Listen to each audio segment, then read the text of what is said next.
You're listening to WZYE 95.9 FM. You are listening to WZYE 95.9 FM. The most influential name in Caribbean radio in the tri-state area. Broadcasting from East Orange, New Jersey. The most influential name in Caribbean radio. WZYE 95.9 FM.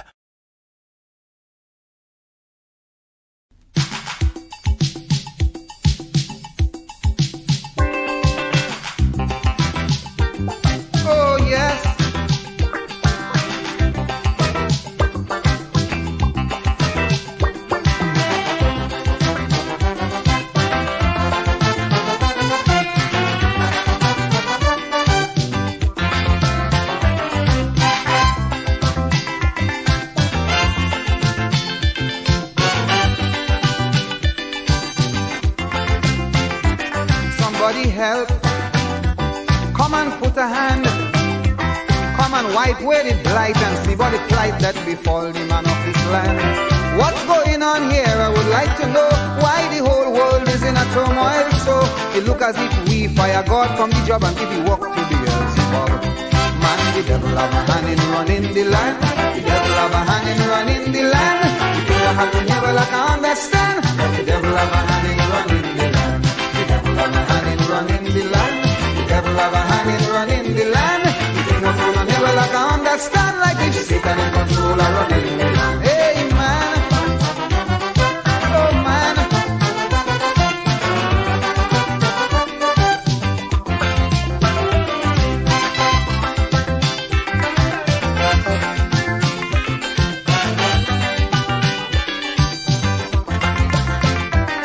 It's only wars and rumors of wars. Incurable disease go from sea to seas and they happen without a cause. Strange phenomena now happen everywhere. The callousness of this world has the world in fear. Politics and weaponry have taken hold. They have the whole world out of control. Man, the devil have a hand in running the land. The devil have a hand in running the land. The thing that happen here, well I can understand like it. Oh yes man, the devil have a hand in running the land. The devil have a hand in running the land. The thing that happen here, well I can understand like it. Satan in control of running the land. Oh man.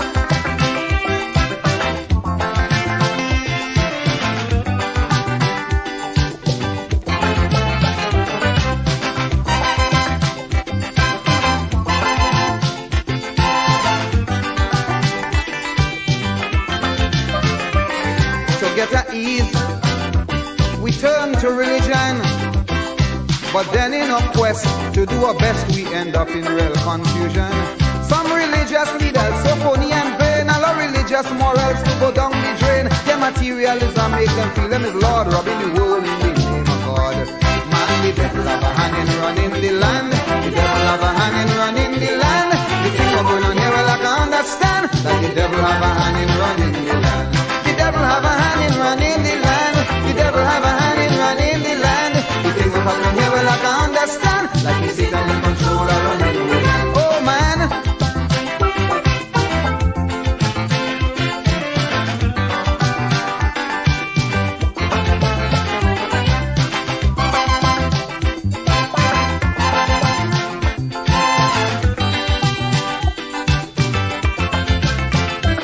Let's take control.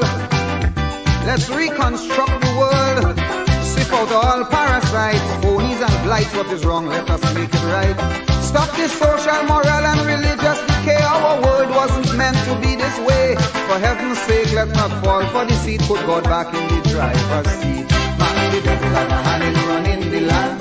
The devil have a hand in running the land. The thing going on here, well I can understand. The devil have a hand in running the land. Man, the devil have a hand in running the land.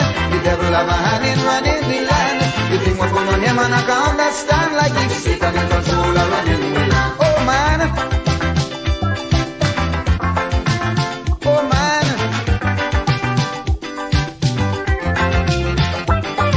The devil have a hand. The devil have a hand. Oh yes. In running the land. The devil have a hand. The devil have a hand. The devil have a hand. understand. Like Satan in control, I run in we land. We quarrel and we fight.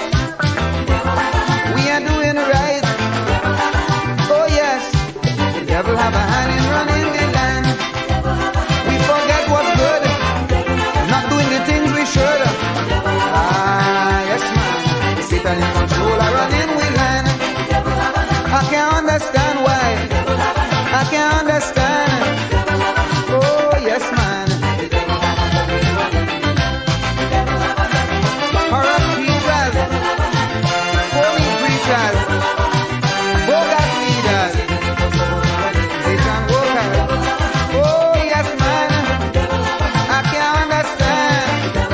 Well I can't understand. Satan in control, I run in the land. Place of worship, show no friendship. Only money. That's all they see. I can't understand. Come on, man. Yes, man. I mean, the devil have a hand in running the land, Lord. The devil have a hand in running the land, man. My brother never like I understand. Like Satan in control of running the land.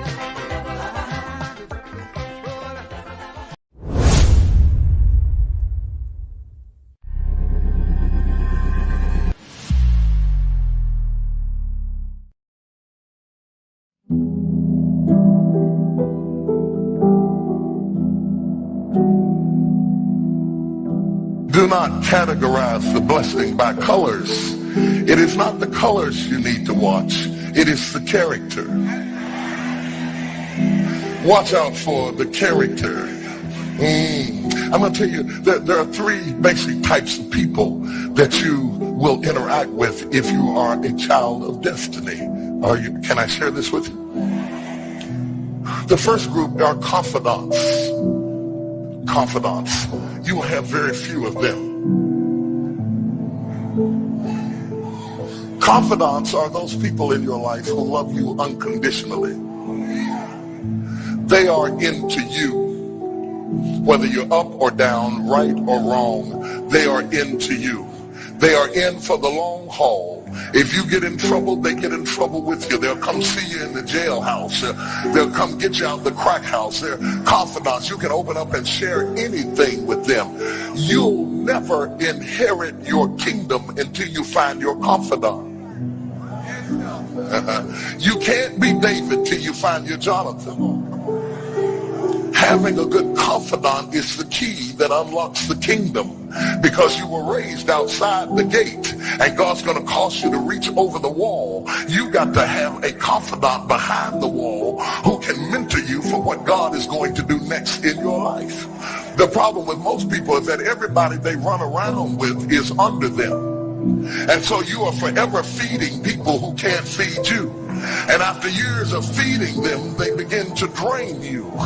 You've got to have somebody who can feed you so you can feed somebody else. Oh, y'all don't hear what I'm saying. Am I talking to anybody in here? You need the confidant then. The confidant is those few people that come along in your life that are for you. They are with you. They are intimately intertwined in your life. They are there to make sure that you reach your destiny. They will confront you. They will get in your face. They will get in your business. They will tell you when you're wrong because they are confidants. If you have 2 or 3 of them in a lifetime, you are a blessed person. Without them, you'll never be who God called you to be. You need to find your confidant. Number 2, the other group are your constituents. They are not into you. They are into what you are for. They are for what you are for. They are your constituents. And as long as you are for what they are for, they will walk with you and work with you and labor with you, but never think that they are for you. They are for what you are for. And you have to know that, because if they meet somebody else that will further their agenda, they will leave you and hook up with them, because they were never for you. They were just for what you were for. They are your constituents. And throughout your life, if you're not careful, particularly if you're broken, you will mistake your constituents for your confidants. And you will think that they are for you when they are really not for you. They are just for what you are for. And by the time you get to falling in love with them, they will break your heart as they hook up with somebody else who is for what you are for, because it was never about you anyway. It was about the causes that you represent. They are for what you are for, but they are not for you. They are your constituents. Can I go deeper with this? The third group are your comrades. These people are not for you, nor are they for what you are for. It is just that they are against what you are against. And the comrades will make strange bedfellows. This will cause people to come together who are not for you, and they are not for what you are for, but they are against what you are against. And they will team up with you to help fight a greater enemy. But don't be confused by their associations. They will only be with you until the victory is accomplished. These people are like scaffolding. They come into your life to fulfill a purpose. And when the purpose is complete, the scaffolding is removed. But don't be upset when they are removed, because the building always remains when the scaffolding is removed. What I'm saying to you, my brothers and sisters, expect the constituents and the comrades to leave you and desert you after a while. Don't be upset when they don't react to your dream the way you expected them to, because they were never really with you in the first place. Be careful then who you tell your dream to, because if you tell your dream to your constituents, they will desert you and try to fulfill the dream without you. If you tell it to your comrades, they won't support it, because they never were for what you were for anyway. If you find a few people in your entire life with whom you can share your dream with, you are a blessed somebody. I can tell you how to identify people who are really for you. If they are really for you, they will weep with you when you weep, and they will rejoice when you rejoice. When you walk in a room and you tell somebody good news, stop being happy for a minute and watch their reaction. If they're not happy for you, shut your mouth and walk back out of the door. Oh, y'all don't hear what I'm saying to you. Oh yeah, because when they are really connected to you, they will be happy for you when you share your dream. Find somebody, look them in the eye and say, are you happy for me? If you don't get the right reaction, don't tell them anything else. You need somebody who's really going to be happy for you. I don't want just anybody praying for me. I don't want none of them haters praying for me, because you know you hate me and you don't want me to succeed. I want somebody praying for me who really wants me to be blessed, who wants me to be an overcomer, so you can put up your oil and stop speaking in tongues, because you know you never did speak to me anyway, and ain't no need in you coming up here in this hospital like you gonna pray some cancer up off of me. I'd rather have somebody who really loves me lay across the bed and rebuke the devil. And God is so faithful, he'll always give you somebody.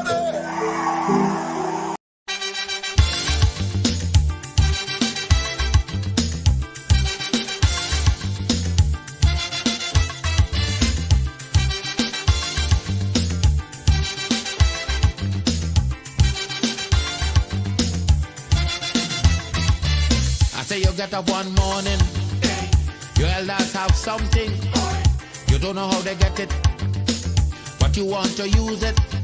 But if you ask them old people to get the things what they went through, ask them this any day, and your parents sure to say, black man have to keep on jamming, for black man to get a little something. Make up your mind, brother, that you're able to get a pulley and jam with the devil. Why? Black man have to keep on jamming, for black man to get a little something. Make up your mind, brother, that you're ready to swim offshore and hold your boat steady. Black man have to keep on jamming, for black man to get a little something. So when you hear you get a little something,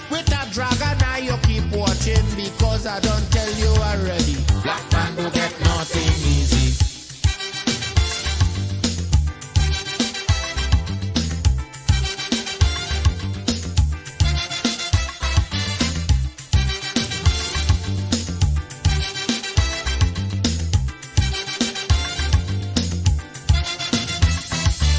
I say you get up one morning, and oil money running. How it come you don't know, so that it can how the thing go. But if they read about Uriah, they wanna find out the pressure. How we get so much old hell to get a penny from TLL. Black man have to keep on jamming, but black man to get a little something. You got to take up your own cash money, pay people for your own refinery. Black man have to keep on jamming, but black man to get a little something. Make up your mind to be a magician, to make money out of scrap iron. Black man have to keep on jamming, but black man to get a little something. So when you hear you get a little something, with that eagle eye you keep watching, because I don't tell you already. Black man don't get nothing easy.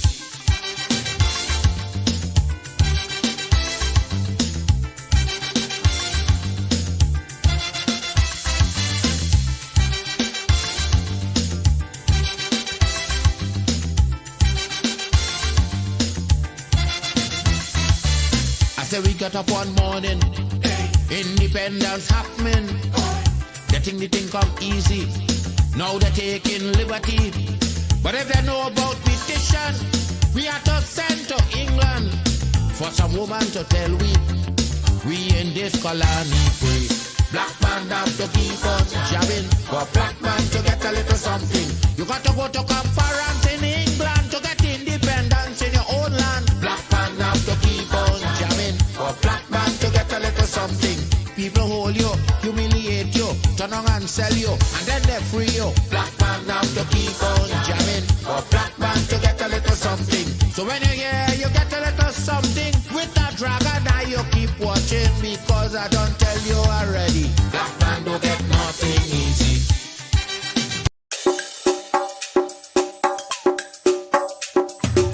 Keep me as the apple of thine eye. Hide me under the shadow of thy wing. O Lord, my Savior. It's so hard to deal with personal struggle. So sad when you feel alone in your trouble. It's real hard when you want to talk to a brother.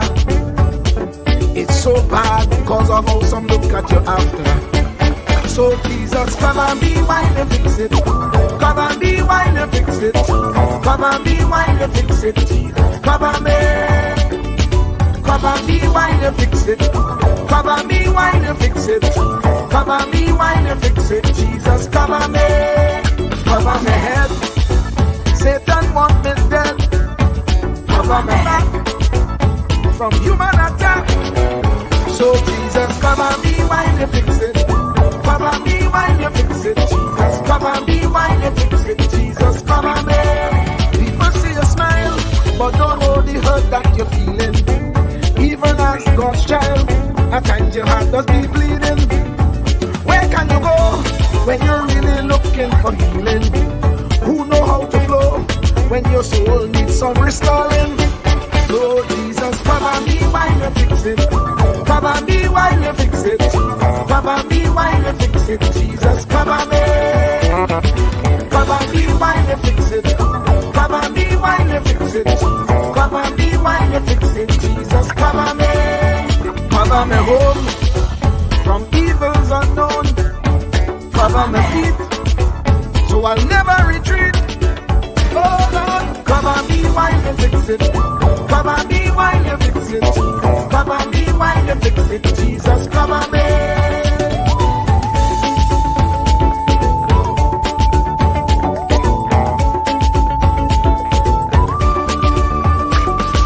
Cover my brother, cover my sister, them who under pressure.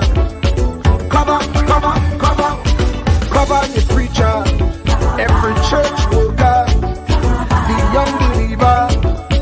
Cover the worship leader and intercessor, everybody.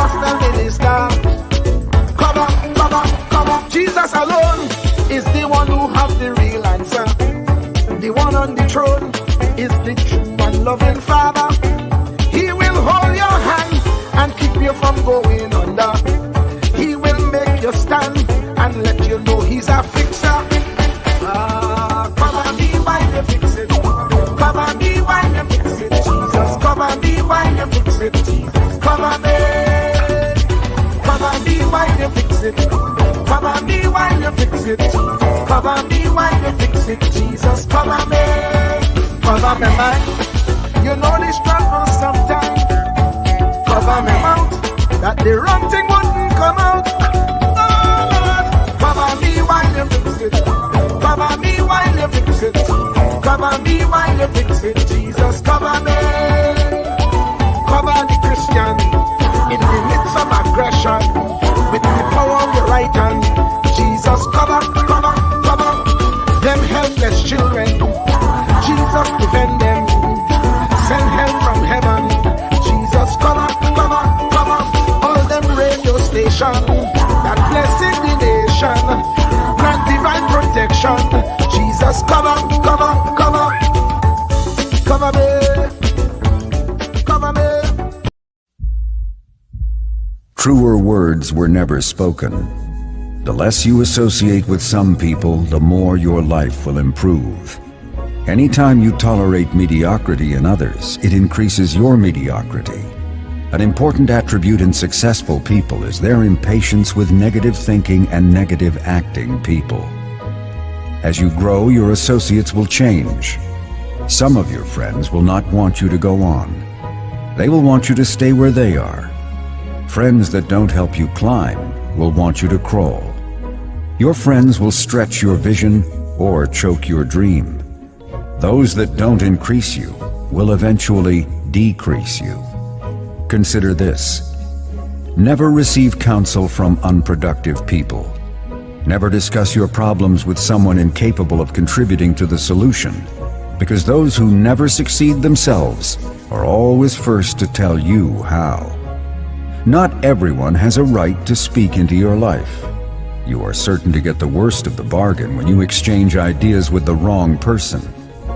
Don't follow anyone who's not going anywhere. With some people you spend an evening. With others, you invest it.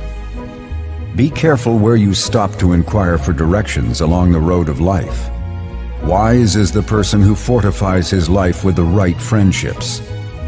If you run with wolves, you will learn how to howl. But if you associate with eagles, you will learn how to soar to great heights. A mirror reflects a man's face, but what he is really like is shown by the kind of friends he chooses. The simple but true fact of life is that you become like those with whom you closely associate, for the good and the bad. Note, be not mistaken. This is applicable to family as well as friends.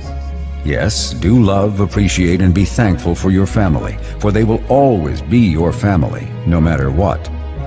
Just know that they are human first, and though they are family to you, they may be a friend to someone else and will fit somewhere in the criteria above. In prosperity, our friends know us.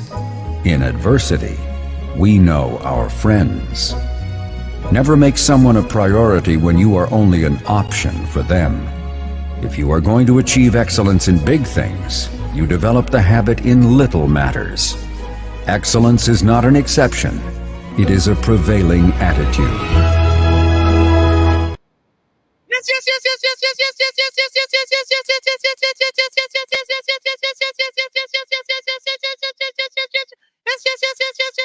Let me say a special hello to all the WZYE 95.9 FM listeners. Of course, ladies and gentlemen, it's in the village with the DAT Triplets on WZYE 95.9 FM. And of course, ladies and gentlemen, we come to you every Tuesday, Thursday, and Saturday from 7 to 10 p.m. That's Tuesday, Thursday, and Saturday from 7 to 10 p.m.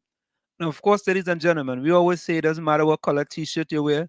You have on a light blue t-shirt, you have on a blue t-shirt, a purple t-shirt, a maroon t-shirt, a salmon t-shirt. Each and everyone is welcome in the village. Of course, ladies and gentlemen, doesn't matter what planet you're from. You're from Mazatanias, Venuranias, Sonoranias. Each and everyone is welcome in the village with the DAT Triplets on WZYE 95.9 FM. And of course, you know we start here in the village tonight. So ladies, and gentlemen, we're gonna start. We have an interview coming up at 7:30 with Selwyn Melville. He's the owner of the Soca Warriors brand, and he's bringing an event to Tobago. And we're gonna spend the first quickly half an hour with him, and then we're supposed to have Dr. David Mohammed come in here at about 8:05 p.m. It have our place, WZYE, where they treat you like friends and family. So if you're looking for a place to belong, going WZYE, you could come along. If you have haste, do come with me. We do have DAT on WZYE, Santa Meditate. Of course, you all know who penned that. Let me bring in 1/3 of the DAT Triplets, no other than my friend from Palo Seco Government Secondary School. I understand that they're having a meeting in Palo Seco tonight or Friday night or Saturday night. I'm sure he's going to get the details about that meeting. On his way from Marabella. Some people say Mirabella. I say Marabella. No other than the commissioner in Newark. The one and only Thomas E. Marshall Nesbitt. Tommy, welcome.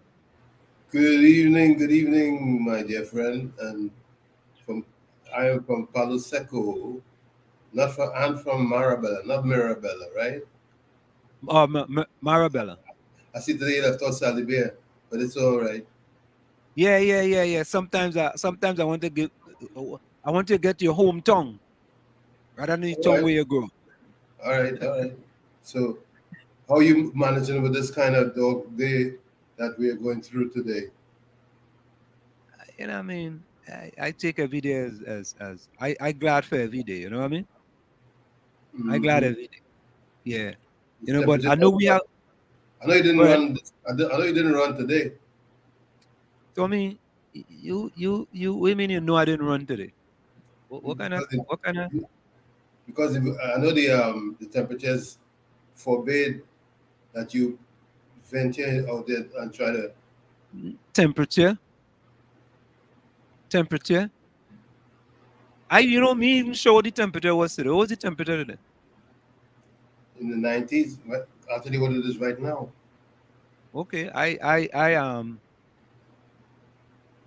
never used to wear a watch. I don't wear a watch.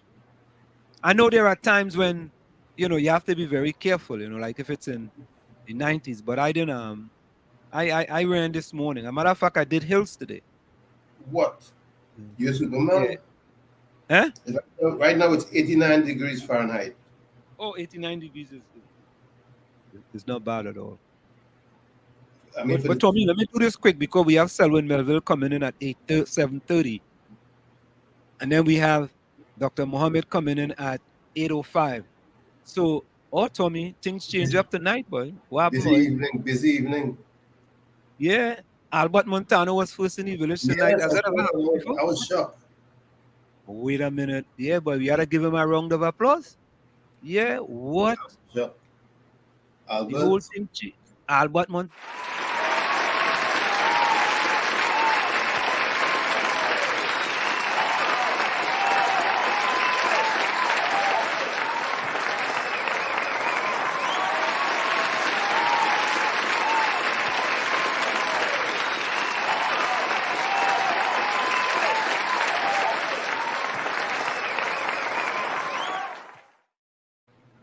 Albert take that, boy. What? Albert step up, boy. Albert first in the village.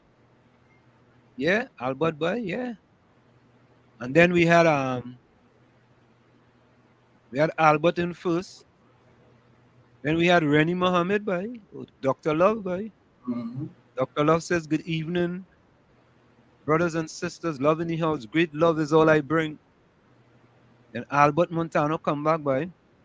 Mm-hmm.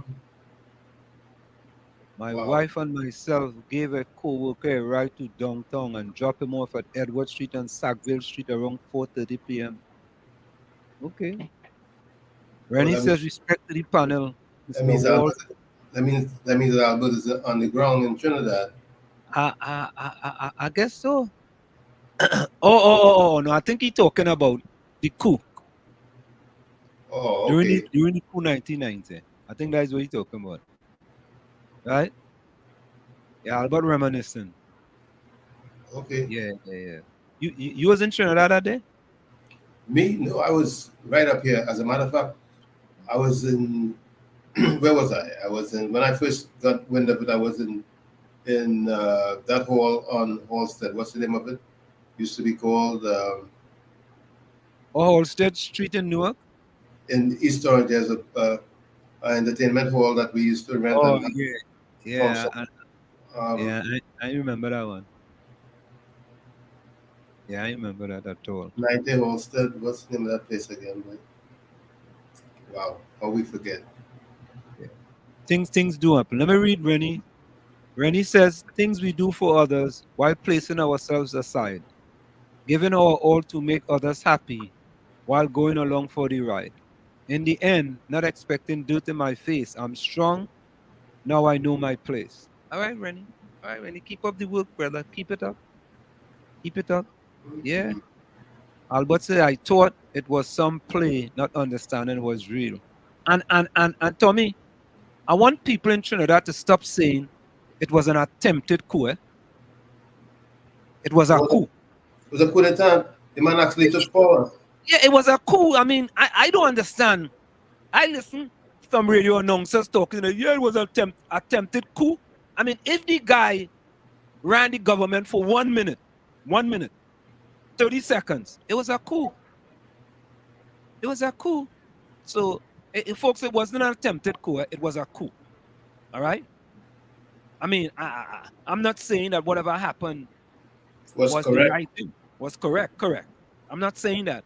But I'm just saying that we should at least get it correct. Right? An attempted coup. It was a How coup that d'etat. attempted coup? The man was he was on a national TV station, right? He took Telling over. everybody. He took over. So if you take over, it's a coup, That's right? right. I was traumatized for at least 4 days.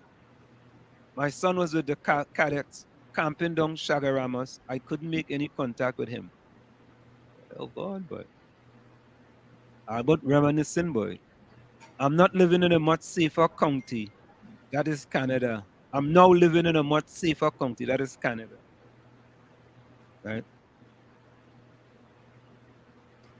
He meant county or country. All right. Well, it's near county in Canada. Yeah, but I think he meant country because yeah, it's county, but Canada is not a county; it's a country. Anyway, let's move on. All right. So Rennie have a part two, boy. Kudos to WZYE, a place where I'm sure to see friends and family. Here we have sisters and brothers, even fathers and mothers. Some things said that one may not comply, but in the end, we always see eye to eye. Correct is right, though.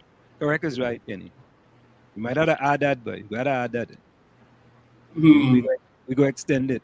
We go extend it. Curtis Monteshad, boy, me Chuma Kenyan, boy. One Chuma crack. Of course, Tikisha is in the house. Yeah. Bonnie Roberts is in the house. Wishing all blessings. Hey, Kish, Bonnie, Kish, Bonnie. I hear your partner returning to the radio station, boy.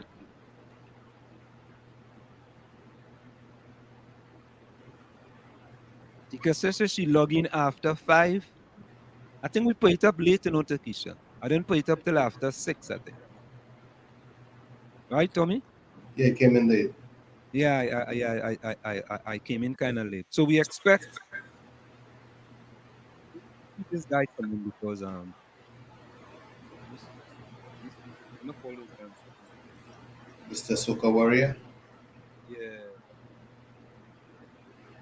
Just to share the video.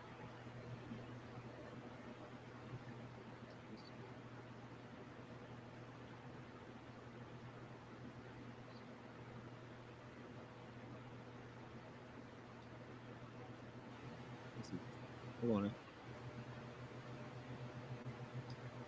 So I saw you put up an interview with Marlon Hopkinson for just for a Okay. minute. I'm waiting for you.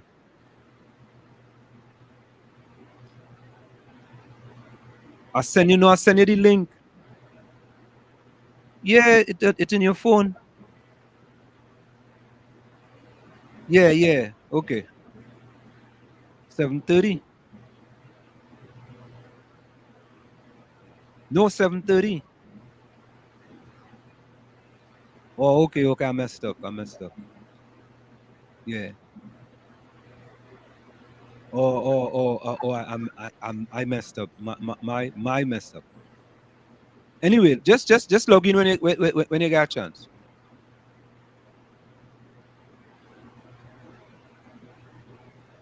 Okay, no problem. All right, yeah, all right, cool. Bye. Yeah.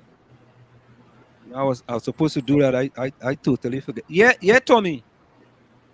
Yeah, you hear what I said? No, repeat that. I saw you put up a interview there, but it only was for a minute with Marlon Hopkinson, or whatever his name is. And the Prime Minister. Yes. Yeah. We actually, well, tell me, boy, I Yeah, but it probably was a good idea to delete it. No. I have it back in here. I have it in here. Let me see. Tommy.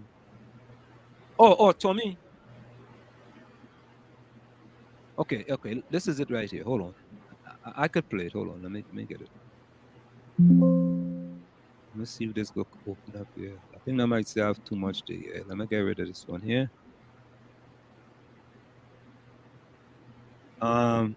This was today happened on the morning program. And I guess Marlon Hopkins asked the Prime Minister about Jack Warner.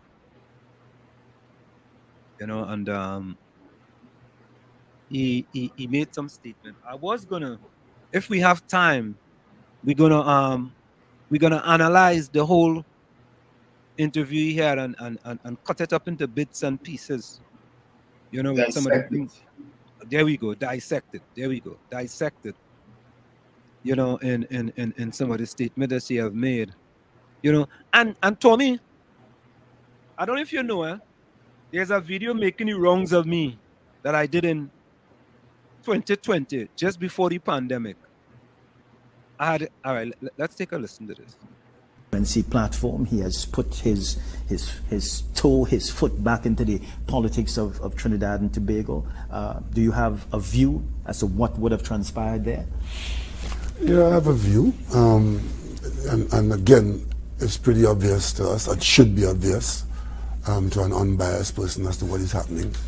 Jack Warner is a person who, as you may recall again, from the very day Jack Warner was made a Minister of Government as opposition leader, that was the first issue I took up as opposition leader in this country in 2015. And I warned the Prime Minister then and the country that Jack Warner would embarrass this country because of what was commonly and widely known about his issues with integrity and honesty at FIFA. It played out in full public view after he was a Minister of Government and an acting Prime Minister in this country, where he is now known as what somebody described as an international crook. Mr. Jack Warner has been charged with serious criminal conduct, money laundering, racketeering, fraud. Charged. He has been accused of being dishonest with FIFA's assets and money.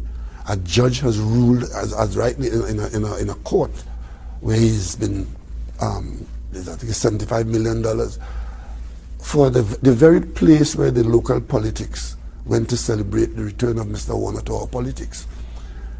Is a monument to his involvement with FIFA, and as an American journalist said, it's a monument to theft, and it's ironically called the Center of Excellence. But some may say charged but not convicted, Prime Minister.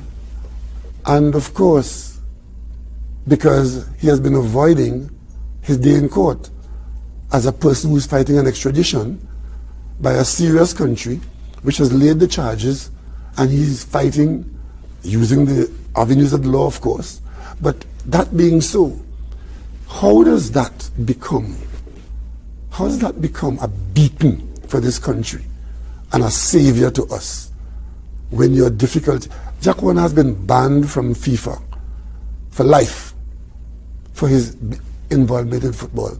And I mean, if we were serious in Trinidad and Tobago, we would have an issue, because the issue of the loss of our television rights for our football that impoverished us. Why aren't we concerned about that? And when Jack Warner gets up and says that he has come into the political arena because the country is going over a precipice, the closest we ever came to a precipice here is where he took us. Just Google his name anytime. What comes up? Trinidad and Tobago and his litany of woes that don't make any of us proud. And if that is what this country sees as its leadership, then may God help us. Because the day after Moody's assess us as an independent international body and label us as going in the right direction and our outlook is positive, you have the UNC and Jack Warner telling you about the country going over a precipice and they're coming to save it. And I said earlier on in this interview, I said that what is happening in this country, if we're not careful, is a normalization of criminal conduct and a lionization of criminals as heroes. That's what this country is facing. And we better wake up and understand that. It's not only those with the gun in their hand, right, who threatening our peace and security. The others, the facilitators and the participants and the beneficiaries of criminal conduct. And when that gets into the political arena and is defended and supported in the parliament, may God help Trinidad and Tobago. I just asked one question. Let me bring in our first guest. I just want to ask a question, right? Has Jack Warner ever been convicted of any corruption or criminal activity in Trinidad and Tobago? There are only allegations as to what's going on in the United States. All right. So let me bring in our first guest, Mr. Selwyn Melville. Mr. Melville, how are you doing today, sir? Tommy's with us. It's just Tommy and myself tonight. Hi, Tommy. What's happening, man? Good evening, Mr. Melville. Blessings with all the dressings. Yes, I thank you, and the same to you, my brother. Yeah, good. Yes, well, let me ask you first question. What is the deal with the Brazil shirt? Boy, how about a shirt, sir? Oh, but you pick up that one? Yeah, that one, my daughter bought it because she's a Brazilian fan. I came in this afternoon from New York. So she dressed me to leave New York. And I end up coming to talk to you with the shirt still on. Oh, I told you that come with a Soca Warrior shirt. Well, then they could change that, That's forever. I know that, but I mean, even until I gone, yeah, it still exists. When you're going global, we had to highlight the Soca Warriors, You want me to change the shirt? You want me to change the shirt? I could change that shirt, But even on the Brazilian note, I just saw Team USA, Brazilian women 4. All right, no, we go leave it with the Soca. Put the Soca Warrior shirt over that one. Put it over that one. So I could make a bounce back and come with Mr. Warrior shirt, right? No, just put it over that one right there. You're not to go nowhere. But where I am and the shirt. Oh, all right. So let me just go. Don't worry yourself. We will get it. So I think, I think what it is because you have one yellow. The next thing people go look at it and they go say something else too. You know Trinidadians. They're gonna say you ain't seen nothing yet.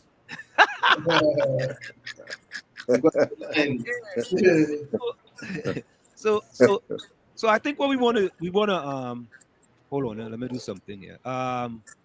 We wanna talk about that event you're having in Tobago where you're supposed to be having a German team coming to Tobago. Yes. And it shows again that Tobago is ahead of the landscape with respect to being proactive rather than being reactive. That a little place like Tobago with 60,000 people thinking about bringing a German team when you have Trinidad, right, thinking about bringing maybe a Grenadian team. It's just a joke. I'll tell you some things, Yeah. I understand this clearly this evening, It's not the power you have, It's the relationships you have. I would make a major difference in your life. And you would know that. You could call me anytime. And not because of the power I have or you have, because of the relationship we have. That we could depend on each other. Say, I'll call Melville and ask him this. And Melville will do that. Because there is credibility and quality in our relationship as friends and as brothers. So, coming to what you're saying, and that getting this team from Germany. Now this is a team that would make up of recent retired national players and professionals. They'll make up that squad to come to Trinidad and Tobago, and in Tobago in particular, on the 14th of November, to play a game against a Tobago select team on the 18th of November at Dwight York Stadium. Now, to bring things into perspective here, Tobago has been behind the 8 ball all the time. And what's interesting, I'm seeing a lot of political gambash taking place right now between the hierarchy, the politicians, and who's fighting for a nest to lay the eggs in. So I wish them luck. But as Tobagonian, although I've been living in Trinidad since I've been about 21 years old, so I live here in Trinidad more than I live in Tobago. But I'm born and bred in Tobago, and I'm quality and total Tobagonian, without changing the fact. And being here all these years, there are a number of things that I've seen happen. And really and truly, Tobago gets the worst end of the stick. And even some of my friends from Tobago would tell you that, well, as they stated, when we look at things, they tell you that Tobago is a senior partner to Trinidad. And this is not criticizing anything, I'm just giving you some facts here. In the sense that where Tobago is situated, its continental shelf house a lot of the oil and gas reserves.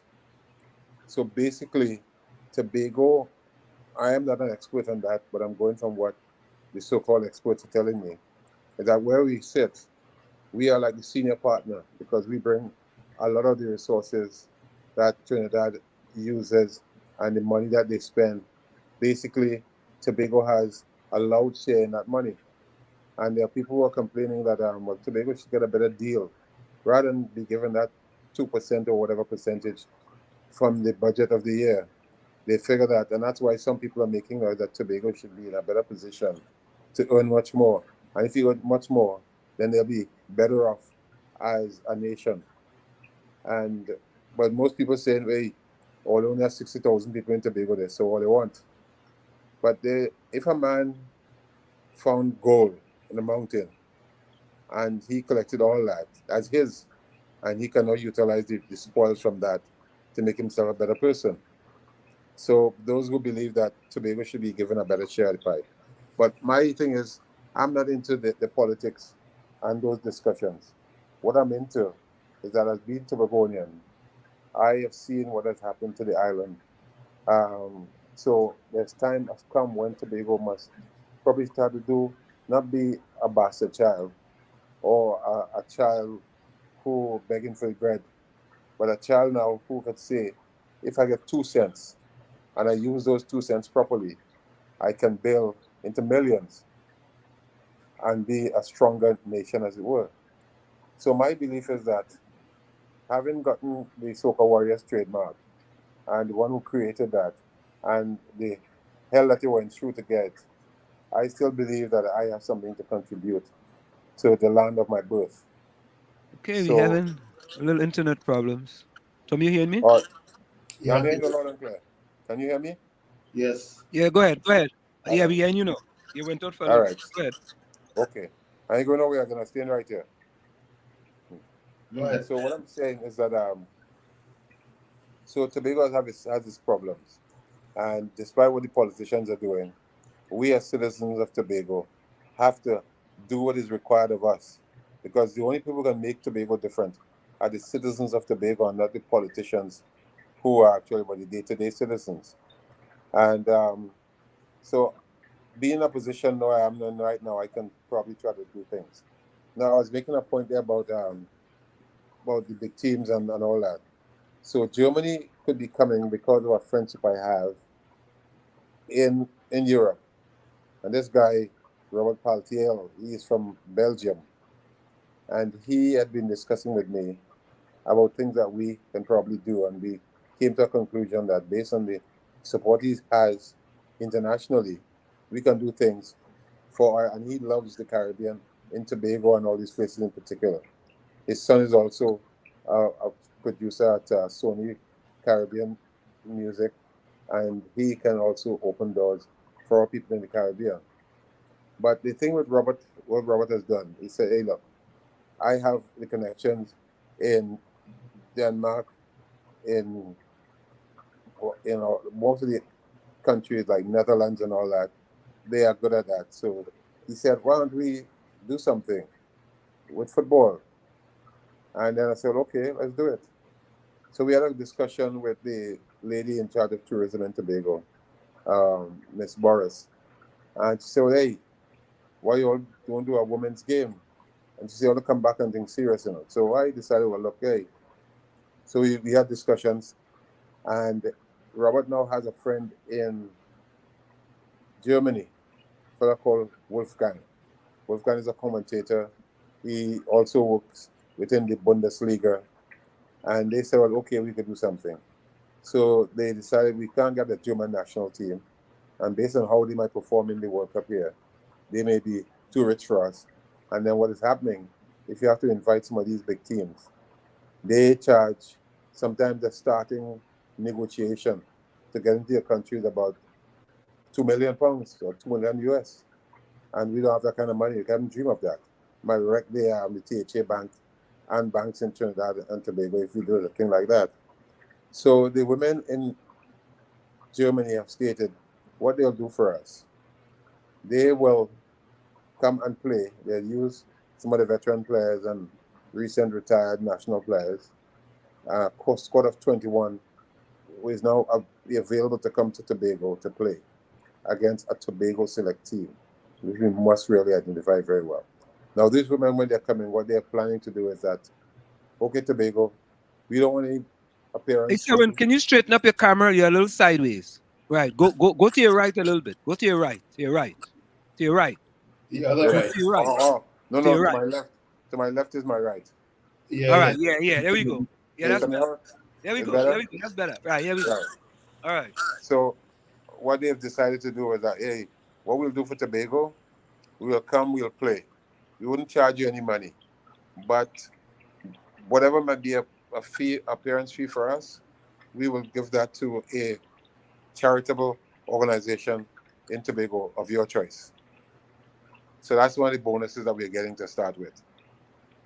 And in addition to that, the people who are coming to, once they come from Germany, they're going to come here with a group of 20, a crew for television. They're going to do an 8 to 9 camera shoot of the game live out of Tobago to Germany and wherever in Europe that they want. And they may even show on UK Sports and all those things, highlights of the game and things like that. In addition to that, they are now going to add to us to do a documentary on Tobago. So this is the APB, All Points Bulletin. It's more than just the game, but the other opportunities that will come to us and how Tobago in its tourism drive can get much more support from other aspects of the tourism part of life. So these are all the benefits that we are going to get out of they coming to the sister island Tobago. Now, where Tobago is concerned, we look at a Tobago team, and probably be the first time in the history of the island that is going to be a Tobago select team in the sense of the women going to play an international game. Now we have players we have quality players who could make a team for Tobago. In that there is Kenya Cordner, some call her Yaya. She's my niece, my brother's granddaughter. She's the lead player in Tobago right now. She plays in Turkey, Fenerbahce, while the season is over, and she may move to another contract, but we'll wait until what happens. But she is standing by to come with us. There are about 5 or 6 other players who are in the senior national team, and they are being spoken to about coming to Tobago for that game. They're out of the country. There are other players from Tobago who have overseas contracts that we don't have celebration about.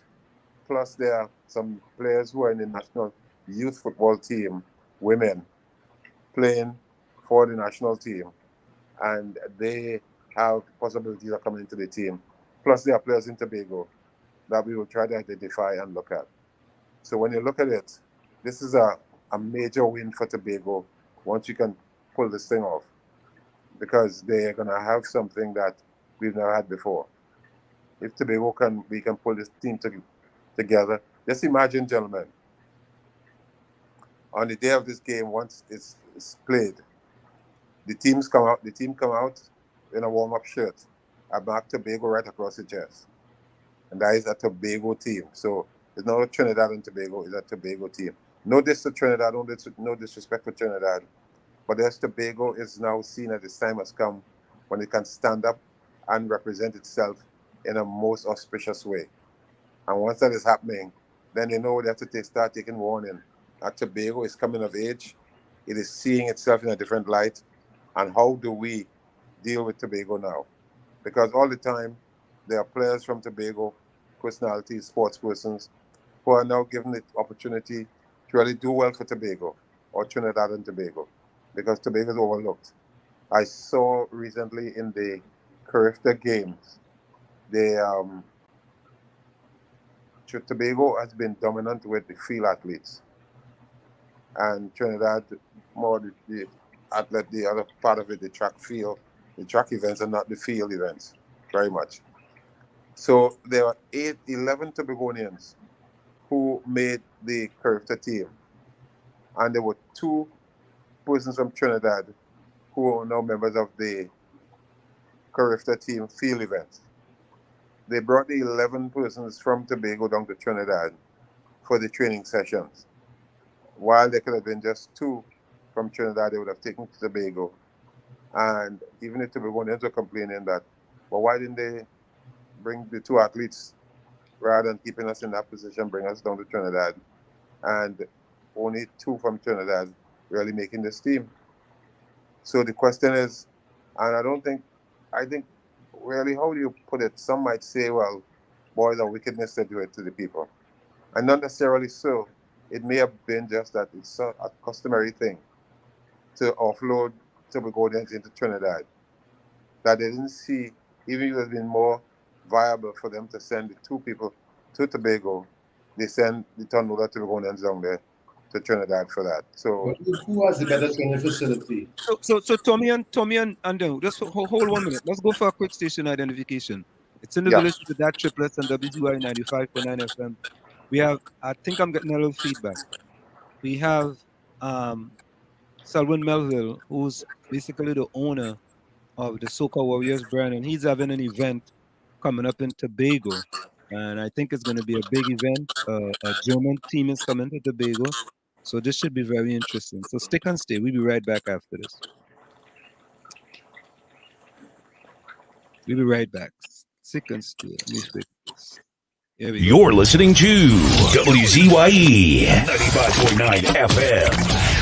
You are listening to WZYE 95.9 FM, the most influential name in Caribbean radio in the tri-state area. Broadcasting from East Orange, New Jersey, the most influential name in Caribbean radio, WZYE 95.9 FM. We're back with you. It's in the village with the DAT Triplets on WZYE 95.9 FM. We come to every Tuesday, Thursday, and Saturday from 7 to 10 p.m. That's Tuesday, Thursday, and Saturday from 7 to 10 p.m. I think I'm getting a little feedback from you, Selwyn. Okay, well, I'm not using any additional stuff. Okay, hold on. Hold a minute. 1 minute. Situation, Hold on. Let me see right there. Okay, yeah. Okay, all right. So the event in Tobago, right? This will be the first time. This will be a first-time event that something like this has ever happened in Tobago. And have you gotten all the approvals that you need? With respect to having that event. First and foremost, the most important thing is that the Tobago Football Association are in sync. We got their approval that this event can take place. In fact, they are on board with us with that. The last occasion we had communication, apart from the letter that they endorsed the event, they're also saying, hey, look, what we also do is we would work along with you. We'll get you a committee to work with, get a committee to work with you so that the Tobago Football Association views will be aired and not to dominate anything, but to ensure that there's a good partnership and there's a good relationship existing between both parties. And we can look at the success of this event in the most possible way, the best possible way. So yes, we have that kind of support. We have been talking to the hotels in Tobago, and the reaction has been very swift, very positive from them, because they see it as something that Tobago really would need, and those who are involved in the business of hotel, being hoteliers and all that, they see it as a good venture. And to encourage a team from Germany to come into Tobago, that's a very good sight that they're enjoying. So yes, that's there. We've had initial discussions with the House of Assembly, and what they're saying is that they are willing to support the idea because they see it as something that is meaningful to Tobago, and there probably will now be, which very soon, and discussions already further, that the sports department and the tourism will probably make an approach to the higher level of the TFA, the THA, to participate and ensure that this venture comes through. Because when you look at it overall, this is more than just a football game. This is about earning money in Tobago. So many of the business people in Tobago, from all angles, will get a chance to earn from this. So the transport people, the hotels, and all the other aspects that would, the restaurants and everybody will chip in. And now is a chance now for us to really expose Tobago in the best light, because whatever be done would be done and shown as many countries as possible in Europe, plus social media. So whatever is going to happen is going to really show Tobago in an entirely an interesting light. Condor is coming back to the sister island after the COVID situation, and their first flight would be on the 7th of November, 2023.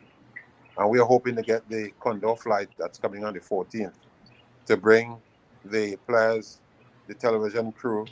So we have about 40 plus persons coming into Tobago, primarily for the football event.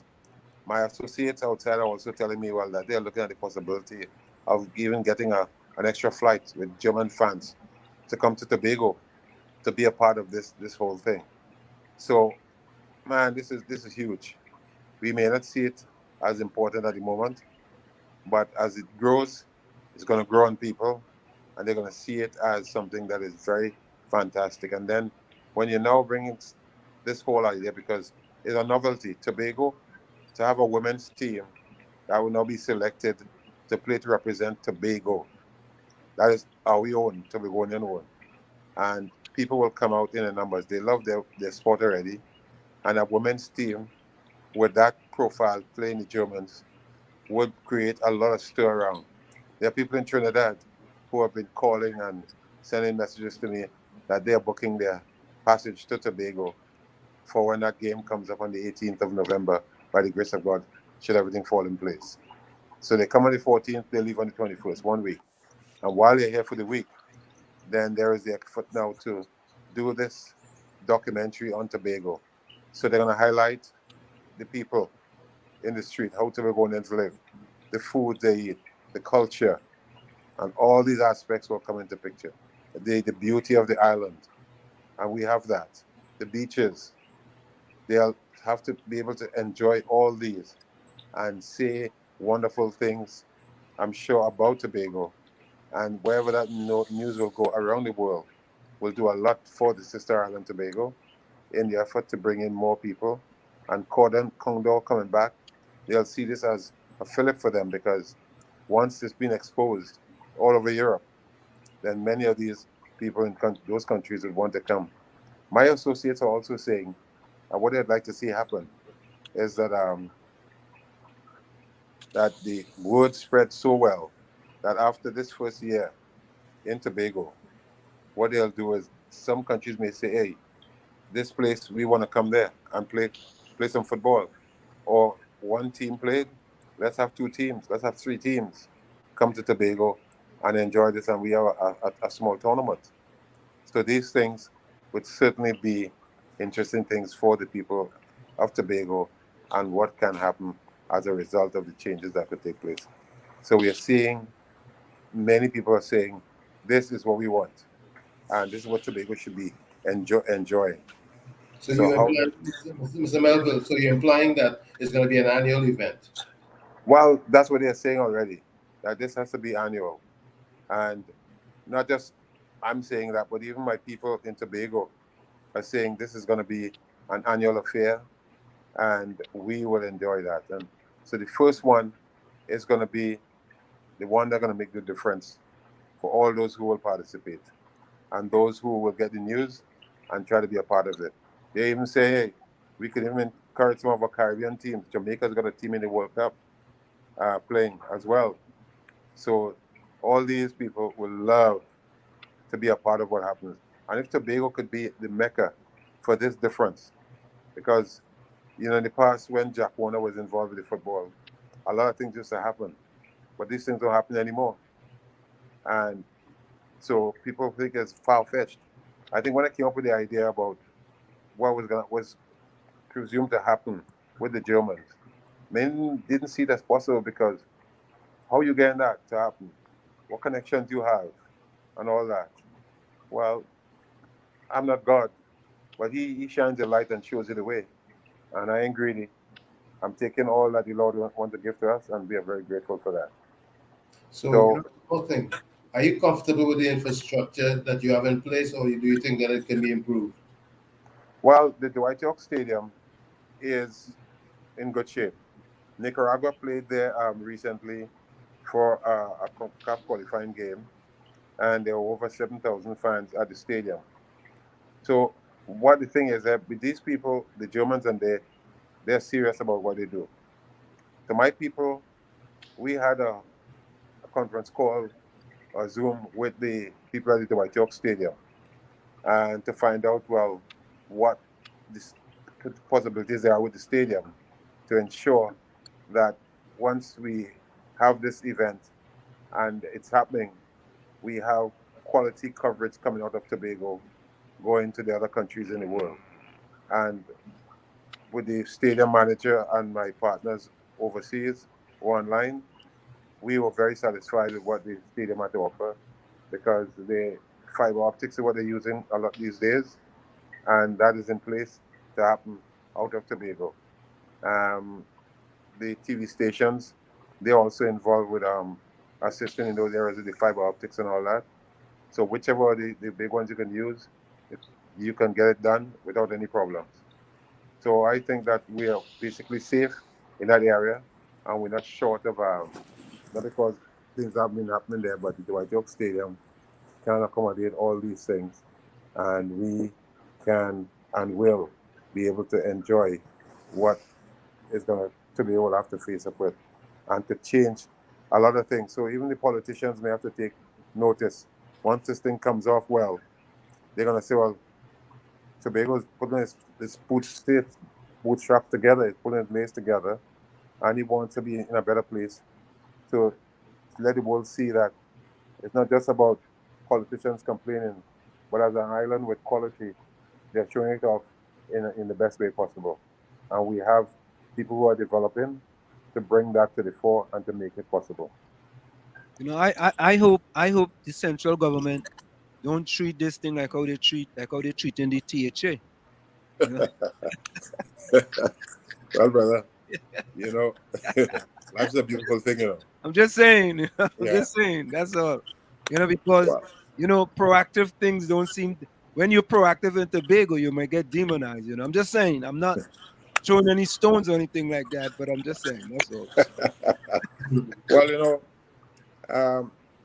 Well, I think a lot of people are not happy what they're seeing politically, And I try not to get involved with the politics, my friend, because I realize that a lot of things that are happening are not really good. The tone of things that are coming out from all parts of the island is not really looking good, and they know what they're doing, and we have to sit down and watch and see how this thing.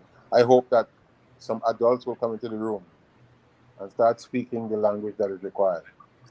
I hope that things that myself and other people from Tobago are willing to do can really let them see that we are not behind the 8 ball as they think we are, but we are doing things that are meaningful to us and that we can make the difference that is required. So if the politicians are not doing what is required of them, as citizens who are children of Tobago, we can do what is required to ensure that Tobago is a better place. And that is certainly much more important. So in your mind, Simon, what do you think? What would you be happy with to say that this first effort here is successful? What would you be happy with? Well, the thing is that we need to get the ample support to ensure that the event is possible. And once that is there, that would make me very happy that we could get the THA to fall in line as they quietly indicated without an official discussion on that as yet. And I'm but I'm happy with certain things there. We have some fellows from Tobago who live in North America, one in Canada, New York, and Florida. And these fellas have now decided, hey, look, this is something that we wanted all our lives as young fellas coming up. We needed to see something happen with Tobago, and now this is possible. So they are now saying and discussing and making moves to ensure that the diaspora, not just football enthusiasts from Tobago who would want to see Tobago do well, but they want people that they associate with. They want to get them involved and be a part of it so that they can make contributions to ensure that this thing is a major success and that other parties, Caribbean people on a whole, saying, hey, we have to support our own Caribbean people. And these are the things that are going to happen. And if we have that, I'm getting positives from like hotel owners and things who are willing to really contribute and support the life of this thing. So overall, whatever seemingly is new coming to Tobago is also handing out great possibilities because it's something that Tobago has not really been seeing. And it's just been there behind the wall hiding.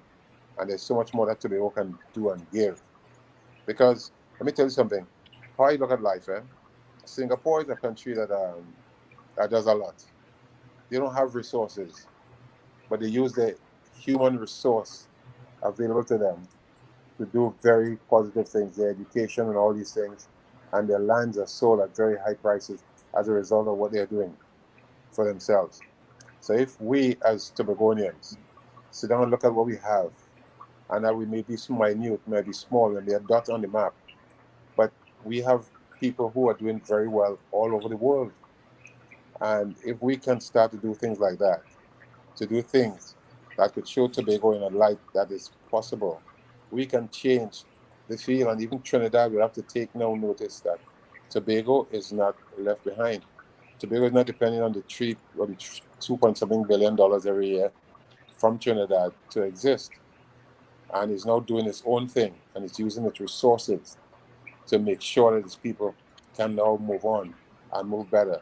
And let me tell you something. You look at this thing, Tobago is in a place where, after all these years, Tobago doesn't have like cargo ships coming and bringing in cargo from other countries, ship lines coming to Tobago to deliver stuff because it's dominated by Trinidad.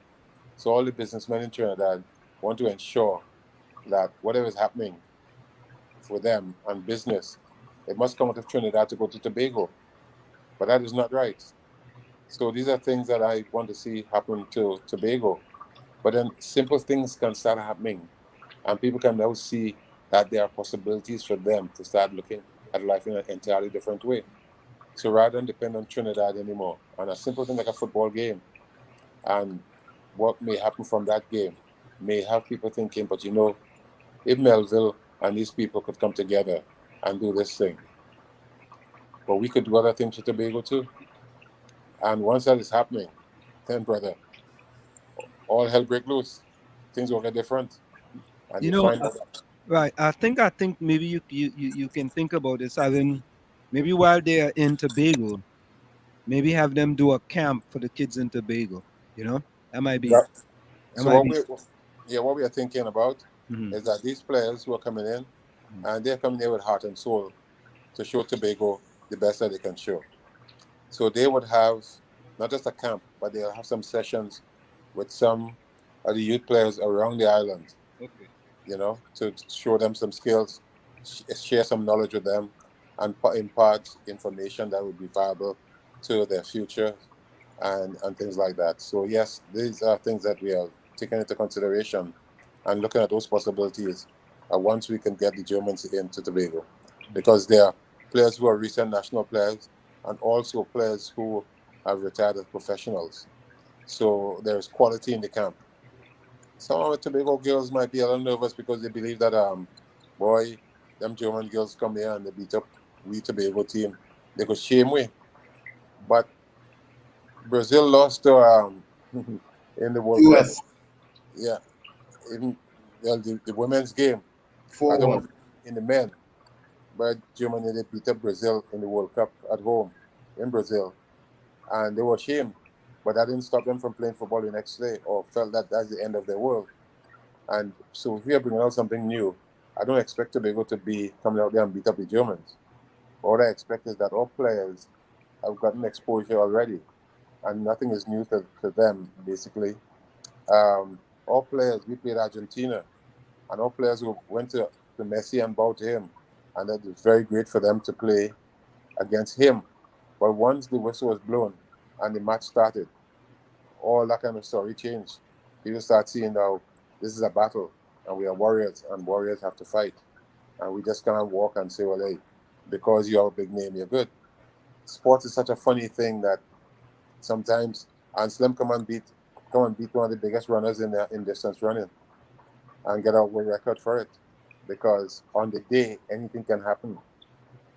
So yes, we are looking forward to that, and we know it's going to be a special moment once we can pull that off for Tobago to host a team like the Germans, and they're big. Whenever they come, many people will be asking the question, how did they get a German squad to come to Tobago to play? Tobago's a dot on the map, but yet they're able to win these over. What are you all doing? So they will ask us questions now, and they may want to get ideas from us. How would we pull this off? And what are the possibilities, and how could we work with you? I know there's an island in the Caribbean already indicating that once the Germans are able to come to Tobago and play, they fear that they can now, because they're all tourist-oriented islands, they can now look at this and say, hey, if that's going to happen, we can probably piggyback on you all and learn from you all and work with you to ensure that this can happen on our island or country as well. So we're opening up something here that's very interesting. Interesting world that we could bring a lot of possibilities to our people, not just in Tobago, but in the Caribbean as well. And my vision really always, I've been in the business for so long. I came in at just about 19 with 16 Tobago. Then I ended up coming to Trinidad a couple of years later and working, and then worked with Greater Trinidad as an assistant sport editor, and then became my own man in the business. I was able to come and create something in the sense of Soca Warriors and move on from there. So no matter where you come from, there is no boundary that separates you from the fruits of the world and all that. It's up to you really how you see yourself and what you want to give to the world. And so it's not what the village you come from. Some may ask, that boy come from Speyside. Speyside is a dot on the map, boy. How come he could think? But who said that where you came from doesn't say that you can't contribute in a very significant way to the world? It's all up to you on how you see yourself and the worth that you think you have. So don't let anybody sell you short. Those that believe in what you have and go out there and make it possible for you. And your dreams will always be fulfilled. you know.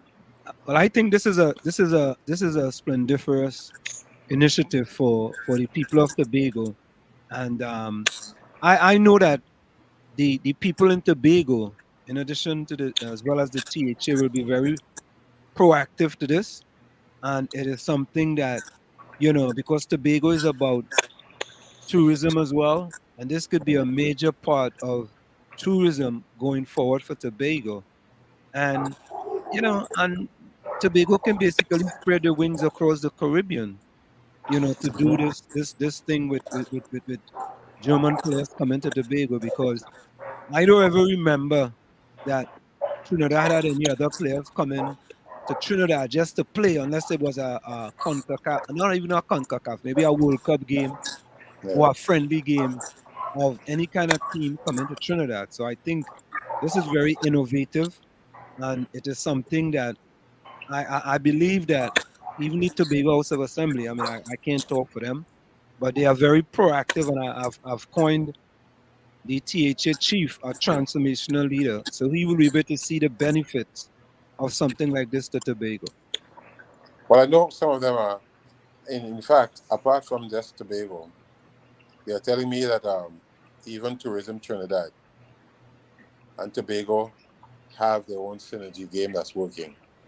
And they would look forward to having them as partners in this whole process, because although Trinidad has its separate entity and Tobago has its own, we're all one. And so we're going to probably evade the politics and do the things that are more meaningful to us and to the country, because whatever happens to Tobago happens to Trinidad. And so the doors are open for us to do things that are required to get an assurance that we are a stronger and better place. So politics is not everything every day. So there are a lot of good things to happen with Tobago. So somebody said this. Welcome, Judy. Judy says, please don't sell out Tobago. Well, let me go back to our first statement. Tobagonians can have your own port for shipping companies.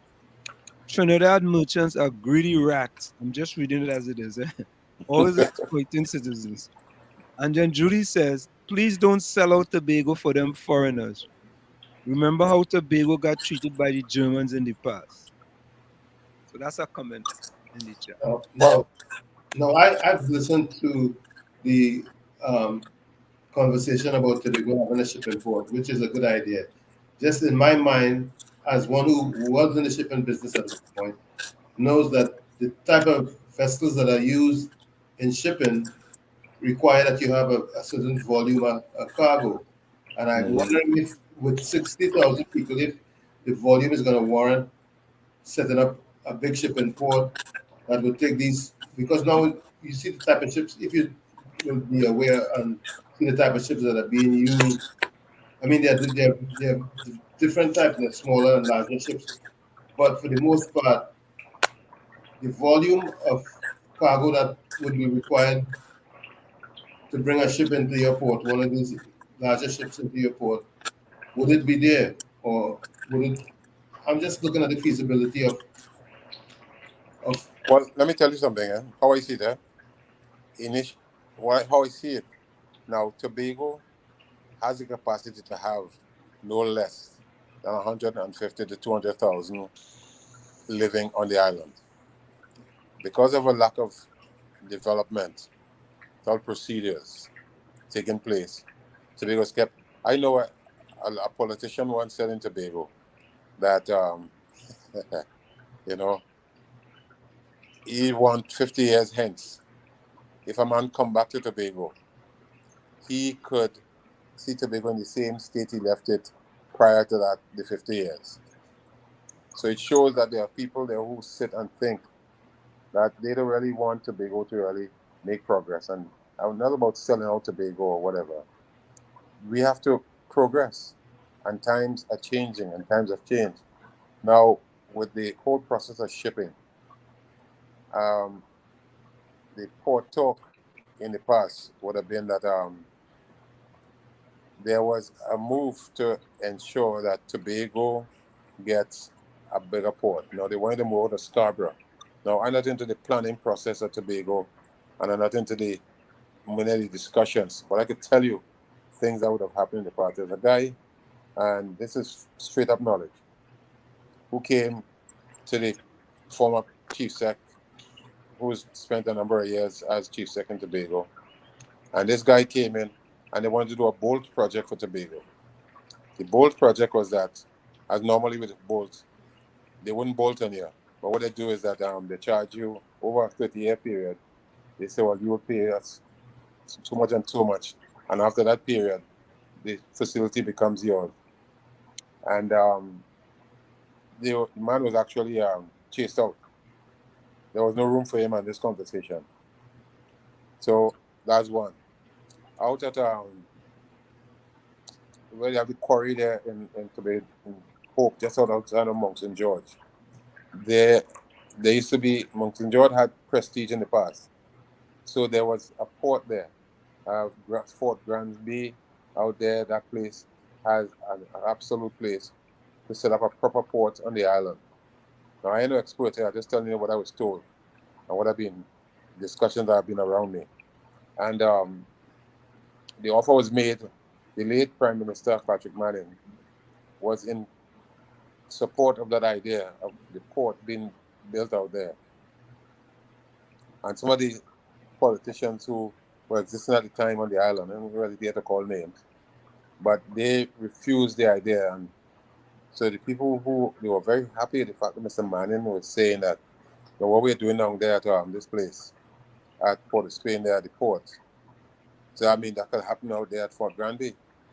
And it never happened because people didn't want that to happen. So it's more than just about the 60,000 people on the island, because that could grow. And I have been in media, and I'm not just a sports commentator. I have been involved in all aspects of the media. I work for most of the government agencies. I work for BP, I work for Amoco and all these people, for the Tobago Auto Assembly. And there are areas in Tobago that are not populated, are left bare with bush around. And if those places, even a proper access road to them, the population will then. I think Port Charles and they were trying to do that before, you know, to open up some roads in Tobago and encourage people to go and live in these areas. So many of them could leave their parents' house and come out and be on their own. And with that happening, that will ensure Tobago in a better position. And so the population will grow. You could have 100,000, 200,000, 125, whatever, but your Tobago people will now start to advance themselves. And so what are we doing? So that happened. And that's why Tobago remains with this paltry 60,000 people. I grew up as a boy in Tobago where you could cross the road and you ain't look left or right because hardly cars come in. But now, that is a change.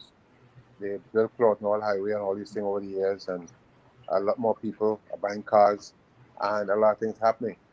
So yes, Tobago is growing in some ways, but we need to have more of our people exposed and doing more things so we can have a wider population.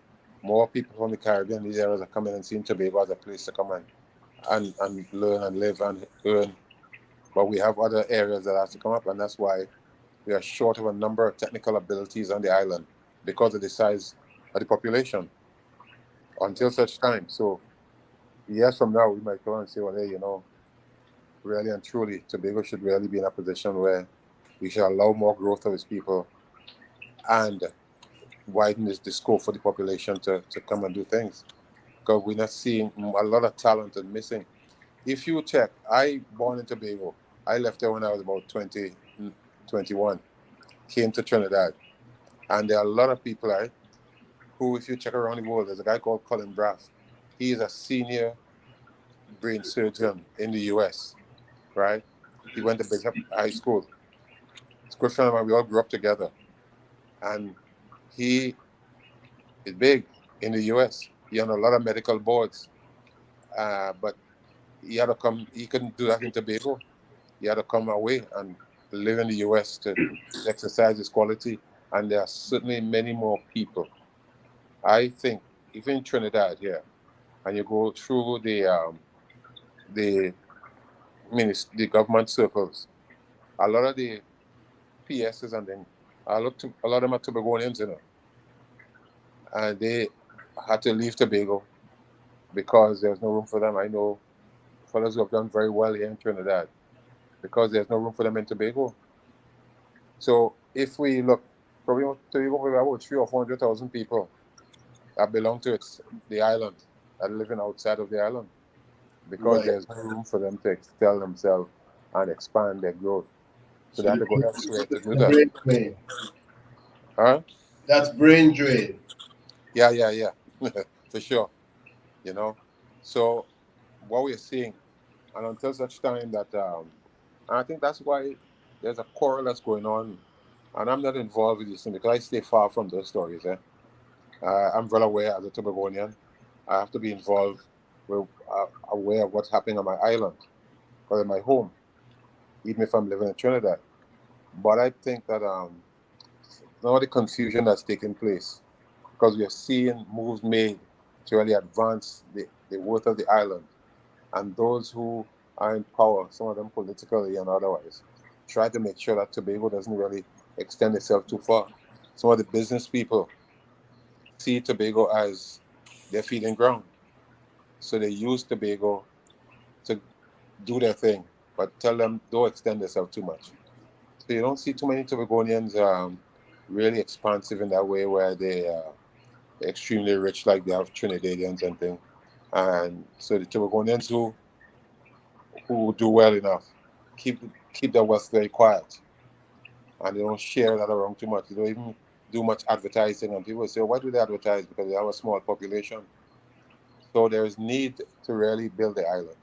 And so the people like me, whatever time I have remained on the planet, to do things that I think are meaningful to our people and to bring hope to those young people that we have on the island who are coming up and don't have much hope. Because as a boy, when I grew up, I left there. I didn't have much hope. I didn't know what was going to happen to me. I got an opportunity to come to Trinidad, and I grabbed it. I came down, and I excelled myself and expanded my worth and my value to become a worthy citizen, if you want to call it that. But a lot of young people sit down there because, I mean, there are things I try to do from my knowledge and the growth I've had in Trinidad to go back to do things in Tobago. But it's not really accepted very much. I think because we're not used to that and we're not exposed to that. And there are a lot of things that would have to happen on the island. So it means that Tobago has to now see itself in an entirely different light and see how it can really expand itself. So in my little way, I would try to do something that I think could open a door or two for people and the young people and make sure that they can be better off in the process. You know, I think under this transformational leader, Pali Chavez Augustine in Tobago, I think we're going to see significant changes, significant transformational changes in Tobago. You know, because he not there to hit no singles. He there to hit fours and six. You know what I mean? Well, he grew up in country and he grew up in space side, you know. Oh, here we go. Here we go. We used to vote plenty and thing. Right. And Well, I used to think I want to retire in Trinidad. I might have to reevaluate that and say I want to retire in Tobago because my father is a Tobagonian. Yeah, man. You know A Roxborough boy. Yeah. They told me he has land in different places in Tobago, you know. So maybe a piece might drop by my left foot. and you got take it. I ain't gonna argue at all. I ain't arguing. You know. I ain't gonna argue. So Daddy, if you're listening, I talk to that Tobagonian. Somebody say, yeah, land all over the place. They say a piece might drop by my left foot. Even though I right footed, if it drop by my left foot. Because what is in Tobago? Left foot dumpling? Left dumpling. Yeah, left hand dumpling, boy. Oh, left hand dumpling. I said left foot dumpling. I want to get a left hand dumpling. I'm going to catch you for good enough. You can't get away. Oh, God. Yes. But someone is interesting, that, this event is an event that can enhance Tobago and actually kind of put Tobago on a sort of a global map with, a place like Germany that's, one of the top football countries in the world, and them coming to a little island like Tobago of 60,000 people in order to play this game, Yeah. this can just be something that can have a significant impact going forward. To see, it's like when you thought about Soca Warriors years ago, this might be this might be the reincarnation Amen. of You Soca know Warriors in the place that you born and bred. what you say, boy? You could never judge God, eh? And he sometimes, let me tell you something, eh? If you look back, if I look at my own history and as a young fella coming up as a sports commentator, sport broadcaster and thing, it has not been an easy ride. And even when I came up with this thing with Soca Warriors, I was thrown into the bin. It's hard, really. A fella tell me, he say, boy, when I see you, I don't feel the belly. I feel your rocks in the belly, because you wait 20 something years to get this thing. And the only way that could happen, boy, you had our real guts. But the thing is that, how you were brought up, eh? You believe in yourself. And they say, a quitter never wins, right? There you go. Amen. So I knew what I did. And although they were telling me that it's not me, I knew that I knew what I did and what I was doing. So I stuck to my guns. I lost friends, many of them. And Slim, one of them was a very prominent one. I lost the friendship because I stood up for my rights, because they were telling me I had to, hey man, you had to take this thing, man, you'll get a work. I'm going to get a job, you're going to be happy and you're going to be all right. So, but I wasn't brought up that way. Let me tell you something, man. I grew up as a boy in country. We weren't rich. We were family. My father was a struggling man, getting harassed to get work in the village in Speyside. And so I know about roast potato and hot water tea or bay leaf tea with no milk on a morning for breakfast, or roast corn and ice water for lunch. And I going back happy like pappy, go back to school, they jumping like Dick and Dora and them jumping on the road and studying my book and doing well. Then they sent me to school in Scarborough, and I went to the Scarborough and I did what I had to do. And even as a boy from country with no major exposure, I got a lot of respect from even the school I went to, Elizabeth College, because the principal used to send me to teach in class like Form 2 and 3 and thing when I was a fourth former growing up, because she felt that I had something to offer. And Melville is a responsible young man, and I'd been away from my parents' house from age 14, 13, 14. So I was on my own, man. I was fashioning my own course in life without guidance. And I watched TV and fashioned Bill Cosby and them how they lived. That's how I could really live and work towards enhancing a family life and my family. So we had to learn by mistakes, and things like that. So we had to go through those passages. And in going those passages, I was well aware of what I had to do and what I believe in and what I stood for. So when people try to change the way I think and how I feel and how I understand the role I have to play in life, I wouldn't allow anybody to do that. You don't have the qualifications. You figure because you grew up in a town with 1 million people in it, and I grew up in a village with 2,000 people, that I nothing. That's not true. You didn't make life, and we didn't. God said, "Hey, Melville, I brought you in this world for a particular reason," and I follow his reasoning and believe in what he had to offer me, so I could give back to the world. And today, I can stand proud, even if I'm going in an area where I know there'll be a lot of challenges. And make no mistake about it. What between now and November, it will be serious challenges and things to really pull off this thing. But I know I'll come out, win or lose. I have to go out there and prove myself, not to anybody, but to the value that was given to me. I have to, show that it has worked. And this is what the end result is. And tomorrow, some other kids might come up and say, hey, there's a fella called Mr. Melville. He did so and so, boy. He did this for Tobago when it wasn't possible and when it didn't seem possible and when there was a lot of anarchy around. He brought a measure of stability for himself to the people, and also open a door for them to move forward and see now there are possibilities, even if they say it's impossible. and that nothing is impossible. Everything is possible once you believe in what you believe in. And if you believe, you're going to receive. If you cannot believe, you can't get nothing. So a good friend of mine, I'm sure you know him, George Romano, right? My good buddy George Romano says, excellent idea, more of this needed. And he said it's about Tobago, not personal gains. And Nadia, Amen. welcome. So, George is a very good friend of mine. Yeah. I think he's an ex-national player. Yeah. George is an ex-national player, of course. George was the first overlapping fullback playing for Trinidad, man. Yeah, man. Son? Did he play for the Cosmos at one point? I'm not sure, I don't think I'm not sure if it was George. I'm not sure if it was George, but George could tell us in the chat, But George was, and George, by the way, George is in this country.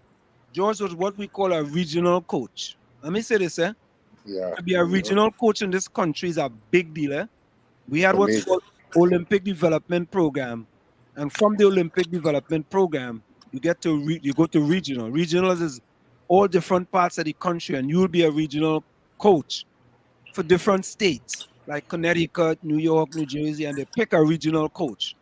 And George Romano was picked as a regional coach in this country.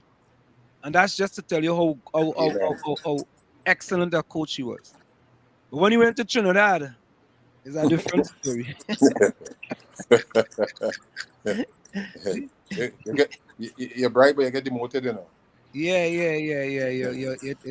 It's our fellas who never coach a grapefruit can. Oh, pick one. Yeah. I mean, to report to them. No, not the 32 ounce can, the 8 ounce can. Oh God. Yeah. So Salwin, I think we have to have you back in order for you just about a month or so before the event, so we could talk about what type of progress you have made. With respect to this event, because I think this event is very significant for Tobago, and I want to believe that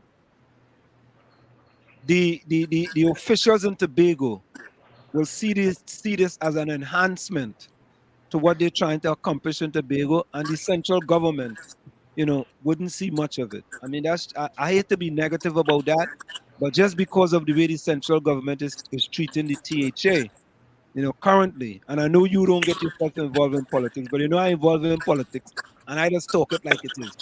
Yeah, I hear you. I just feel that way. But we know that we know we have certain people that watch us on the slide. You know what I mean? That's watch us on the slide. Yeah. Tony, they don't come in or nothing, but they just watch. Yeah. And like CNN are watching you. Yeah. They're watching. One thing I want to say before I go, Yeah. That people like Bertel Sinclair, he took us to the World Youth Football Championships with Dwight York and there some years ago. And I know they are very happy to hear that this is something that we're seeking to make happen in Tobago. Even if they weren't able to achieve that, what they have done, they paved the way for a lot of young people to learn, because some of these players like Frankie Mohammed, he's in Canada, he's a professor, and he's also a coach. Right now, this holidays, he's tied up with a lot of camps, coaching kids all over. Wendell Moore, his son plays in the USA, Jack Moore, and he plays for Tobago.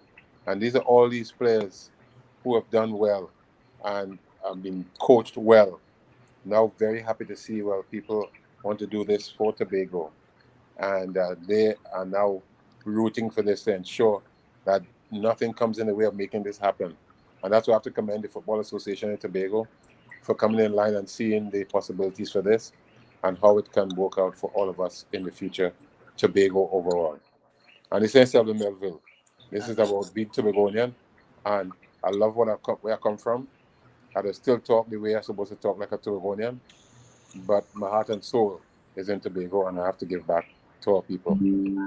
Well, I want to say I'm glad you didn't have to go to the TTFA to get because you might get in 20 to play. Well, don't write that off. That they might say I hear you on until program, and you don't know that we're in charge of football.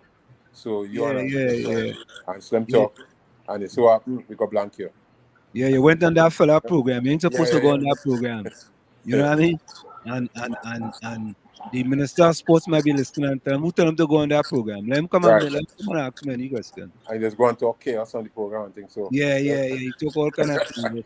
But God is good, and I'm really grateful for the opportunity to come here and share with it, and then the people who are listening and can make such beautiful comments and seeing it as how important it is for Tobago, and that it's not a selfish effort, but it's a island effort. And although it's Tobago, it's still Trinidad as well, because we know that a lot of Trinidadians will come to Tobago to watch the game and participate in that. And Tobago's biggest tourist support is Trinidad. So we could never bad talk, and I cannot do that because I live in Trinidad, and I learned so much out of Trinidad as a young fella to become big man and father and send my children to school and college abroad because of Trinidad.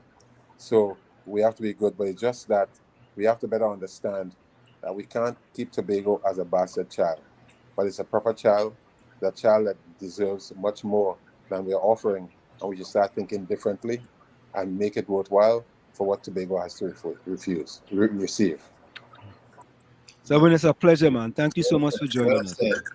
Lo mismo. Same. Thanks very much to you guys, man. All right, Have man. a great evening and enjoy the rest of it. All right. Good luck with your endeavors. All right. Thank you. Yeah. All right, sir. Mm-hmm. Okay, Mr. Melvin. So there you have it, folks. Selwyn Melville, the inventor of the Soca Warriors brand. The owner of the Soca Warriors, the owner and creator of the Soca Warriors, who had a very hard time with trying to be the owner of the Soca Warriors name. All kind of people try to claim it, all people claim it, but at the end of the day, they say God is good.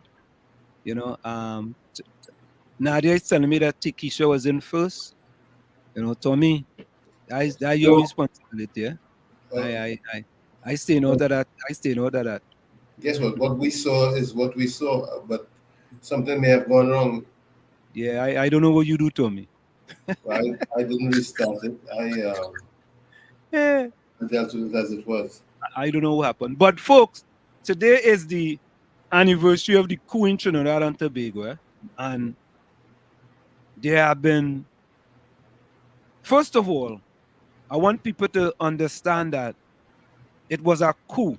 It was not an attempted coup. It was a real coup. It was a real coup. Right? We do not wish that happens in Trinidad and Tobago again, ever.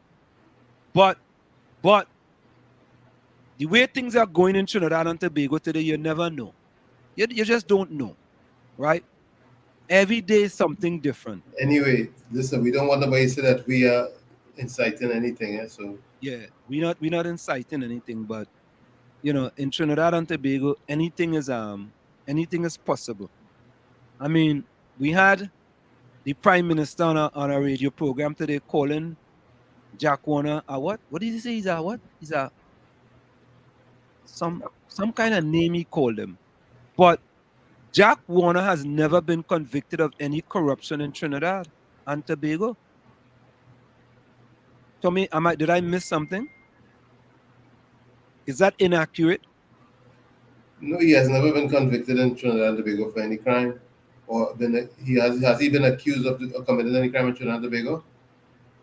Not that I know of. But he has never been accused, or you never hear to say Jack Warner was involved in some corruption in Trinidad and Tobago.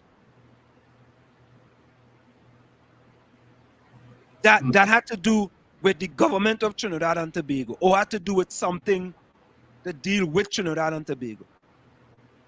There may have been dealings in FIFA, but if you were in FIFA, you have to. What do you say when you're in Rome? You do like the Romans do. That's right. Right. So I mean, how you go be in FIFA and don't do like what everybody else is doing? How you go do that? Right.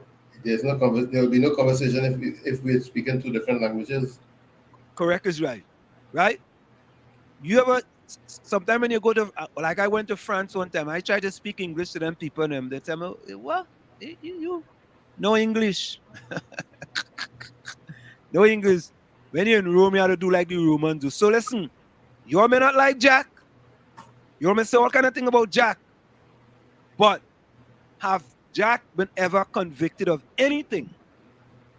Even stealing a pencil or a piece of paper in Trinidad and Tobago? I'm just asking the question. Doesn't matter what side of the political divide you're on. Right? And as we said previously, Tommy, the only reason why Jack Warner is in the position that he is in today is because the United States of America did not win that World Cup. They didn't get the World Cup. That is it. That is it. But people in Trinidad and Tobago have to understand the politics of the World Cup. You see, you have to realize that the politics of the World Cup and is what the politicians in Trinidad and Tobago have as a advantage, or should I say, opposing politicians have as a linchpin to work with. You get it? You get the picture? Yes, yes. So when you hear Dr. Chaos get up on a platform or get on TV6, right, and talking all kind of nonsense, right? Nonsense. That's what he's talking, right? Highly welcome. Nonsense, right? As a matter of fact, let me listen to what he had to say. Let me listen to him again because we have a few minutes before we go for the break. Let's listen to what he had to say again. Dr. Mohammed's coming in. Platform, he has put his foot back into the politics of Trinidad and Tobago. Do you have a view as to what would have transpired there? Yeah, I have a view. And again, it's pretty obvious to us, it should be obvious to an unbiased person as to what is happening. Jack Warner is a person who, as you may recall again, from the very day Jack Warner was made a Minister of Government as opposition leader, that was the first issue I took up as opposition leader in this country in 2015. And I warned the Prime Minister then and the country that Jack Warner would embarrass this country because of what was commonly and widely known about his issues with integrity and honesty at FIFA. It played out in full public view after he was a Minister of Government and an acting Prime Minister in this country, where he is now known as what somebody described as an international crook. Mr. Jack Warner has been charged with serious criminal conduct. International crook. Yeah, what you call him? International crook. Yeah, what you call him? International crook. Charged with international crook. Wow. Wow. And that's the Prime Minister of Trinidad and Tobago. Can you imagine, Tommy boy? What do you expect? Chaos. Oh God. Ask me the question, I'll tell you no lie. I mean, anyway, I can't say I just don't understand. I mean, I understand. Understanding is not enough. You need overstanding. Look, Takesha, you are so 100% right. How Trinidad and Tobago get to make it in the World Cup? Wasn't Jack Warner that made that happen? Absolutely. Eh? For sure. And Takesha, you're hitting the nail on the head, Takesha. The blank man is the most embarrassment in this country. Look at the poverty and crime alone. Tommy, I saw statistics, and folks, I Googled the statistics, Sometimes the statistics is high, sometimes it's low, and you get all different statistics. Well, the statistics that I looked at said that 25% of black people in Trinidad and Tobago living below the poverty line. 14%, I think 14% of Indian and 12% of other. And I asked the question, Tommy. Here's my question. Let me go solo here, Tommy, for a minute. Go brave. I want to go solo here for a minute. Here's my question. My question is this, right? The statistics that I read show that there's 25% of black people living below the poverty line. There's, I think there was between 12 to 14% Indian, and there was about 10% other. That's just the statistics they put out, right? So I'm going for a wrong number. 60 years of governance in Trinidad and Tobago. We had 5 years under the Pandey government. We had 5 years under Mr. A.N.I. Robinson, God's rest his soul, and we have 5 years under Kamla Prasad Besessa. That's 15, right? So we had 45 years of PNM rule. So that is, if we add it up, that's 75%, right? We look at it, 15 plus 15 plus 15 plus 15 will give you 60, right? You had 15 years of rule that was not under the PNM. And Tommy, why in 2023, in Trinidad and Tobago, where we had the most black prime ministers, that black people in Trinidad and Tobago is the most people that are living below the poverty line? Why? Why is that? We have to ask that question.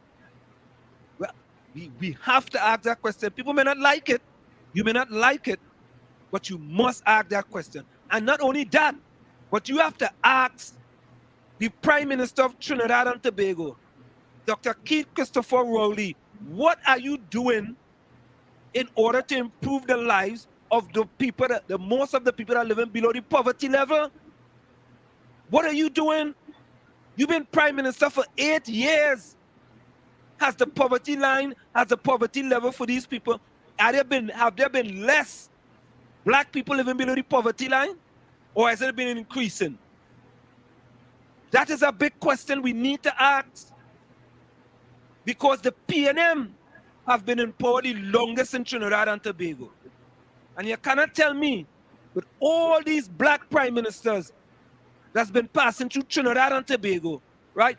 Black people still at the bottom of the economic ladder. I'm not sure if what you see is what you get.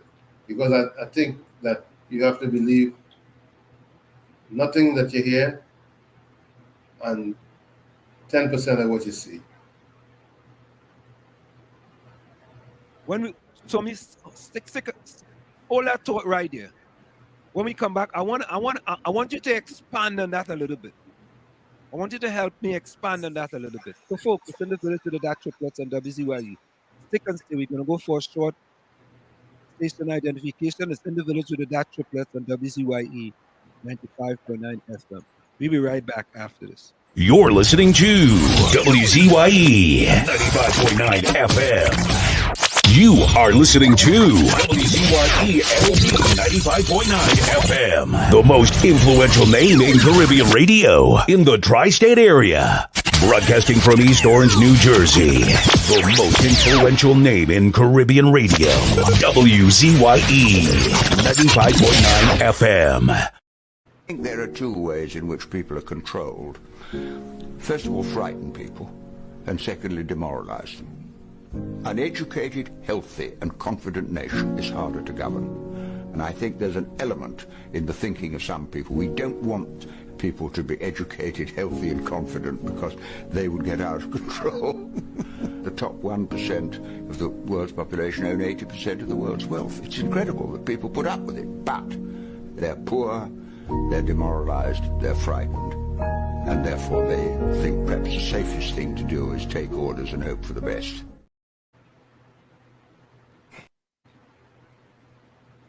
Exactly. People of Trinidad and Tobago, you see these lying politicians?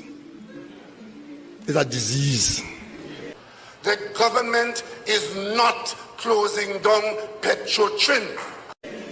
It's a disease. I heard a UNC minister, I think it was the famous Prakash Ramadar, telling people that the PNM will bring back the dreaded property tax. Let me make it abundantly clear. The property tax has already been dealt with. So for anybody in the government now to be telling the population that this PNM coming into office will bring back that tax is the highest level of dishonesty. It's a disease. I'm a politician. Lying politicians. I'm a politician. It's a disease.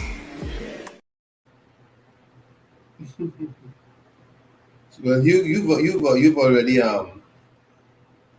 proved what I said to be factual. Oh, I proved it? To be factual. You believe nothing you hear and 10% of what you see. Oh God. Tommy, I tell you why. In Trinidad, why we just take anything, you know, why. We could take anything, but Tommy, I was listening to a radio station, and I hear them fellas talking about that the UNC left Trinidad in such a condition that we paying for it over the last 8 years.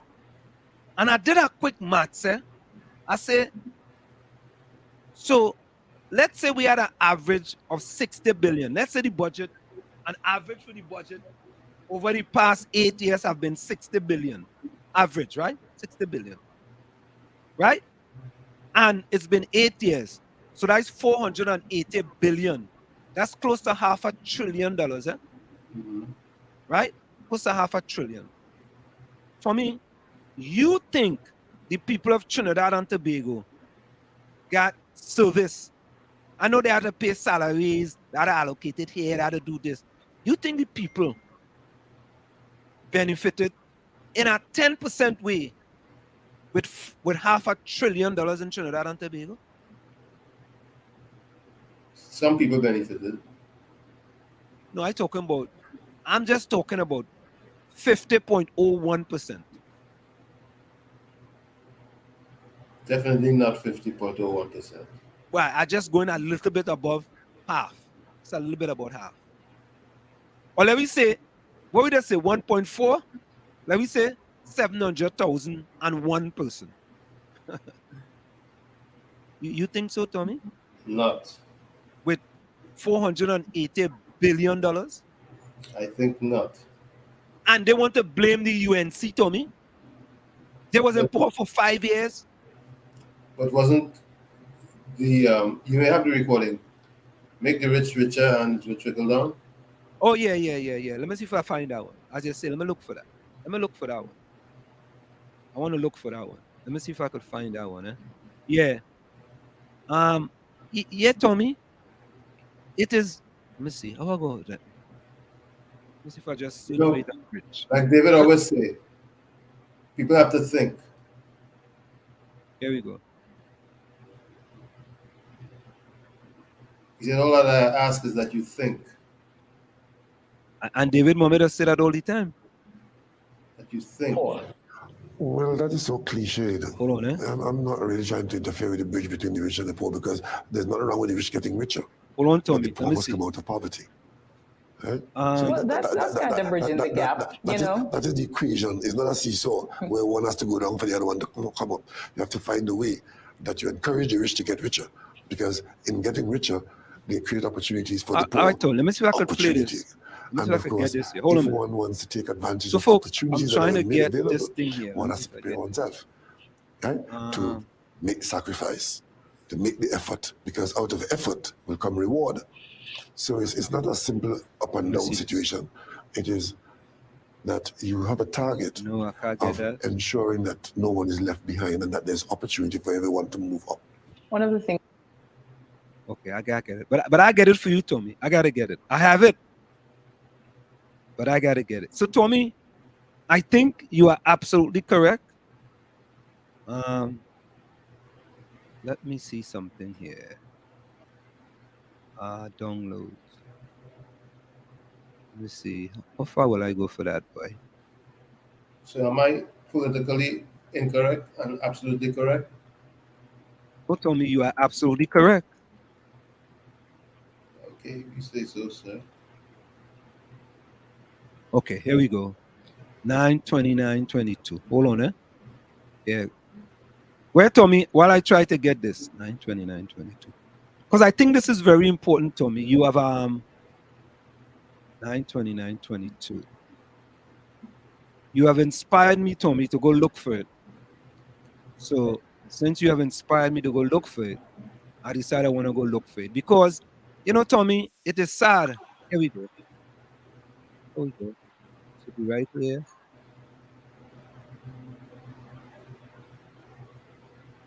Yeah, like you said. Here we go. Here it is. You know, it baffles the mind that you, as a prime minister, will make such a statement. Here we go. Here it is right here. Poor. Well, that is so cliched. I'm not really trying to interfere with the bridge between the rich and the poor, because there's nothing wrong with the rich getting richer, but the poor must come out of poverty. Right? So well, that's kind of bridging the gap, you know. That is the equation. It's not a seesaw where one has to go down for the other one to come up. You have to find a way that you encourage the rich to get richer, because in getting richer, they create opportunities for the poor. Opportunity. And of course, if one wants to take advantage of opportunities that are made available, one has to prepare oneself, right, to make the sacrifice, to make the effort, because out of effort will come reward. So it's not a simple up and down situation. It is that you have a target of ensuring that no one is left behind and that there's opportunity for everyone to move up. One of the things.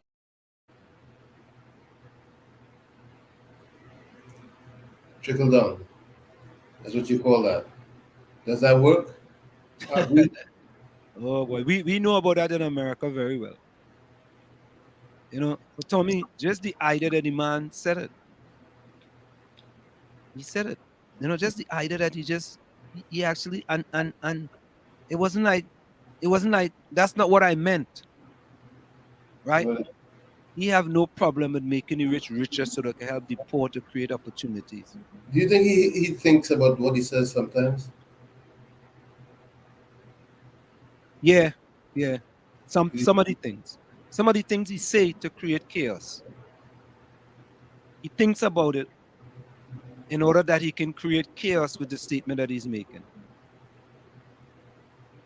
Because, I mean, anyone who's listening and want to dispute what we are saying, they can Google trickle-down economics. Oh, yeah, they can. And see if it works. And see if it works. You'll get examples of it. And Tommy, here is a modern-day example. I want you all to listen to this gentleman who was lining up for the prison officers' possible openings that they had. I want you all to listen to this gentleman, right? And when you listen to what the Prime Minister is saying or have said, and then you listen to this gentleman, and then the narrative that these young guys are always sitting on, well, many of these gentlemen that look like him are just liming on the block. I want to feed off the government. They want the government to give them everything. They want to work hard. Listen to this young man talking about how he had to line up with respect to these prison officers' job that they were offering. Take a listen to this. Light and love and blessings in the atmosphere this morning. Now coming out from the prison settings here, it was something else. Imagine, I watching for the past couple of days the hours people coming in, so I telling myself, moving early. We come down here 2:45, me and my brethren. On the way down, we see some men stall. But I see them in suit, I say, it's only one thing them want. Call them one time, go jump in. You know when we reach down, if you see men in front of we, apparently it had men there since 12 o'clock. And they say the youth say one nothing. Up to now with our men outside, men still coming in, all kind of thing.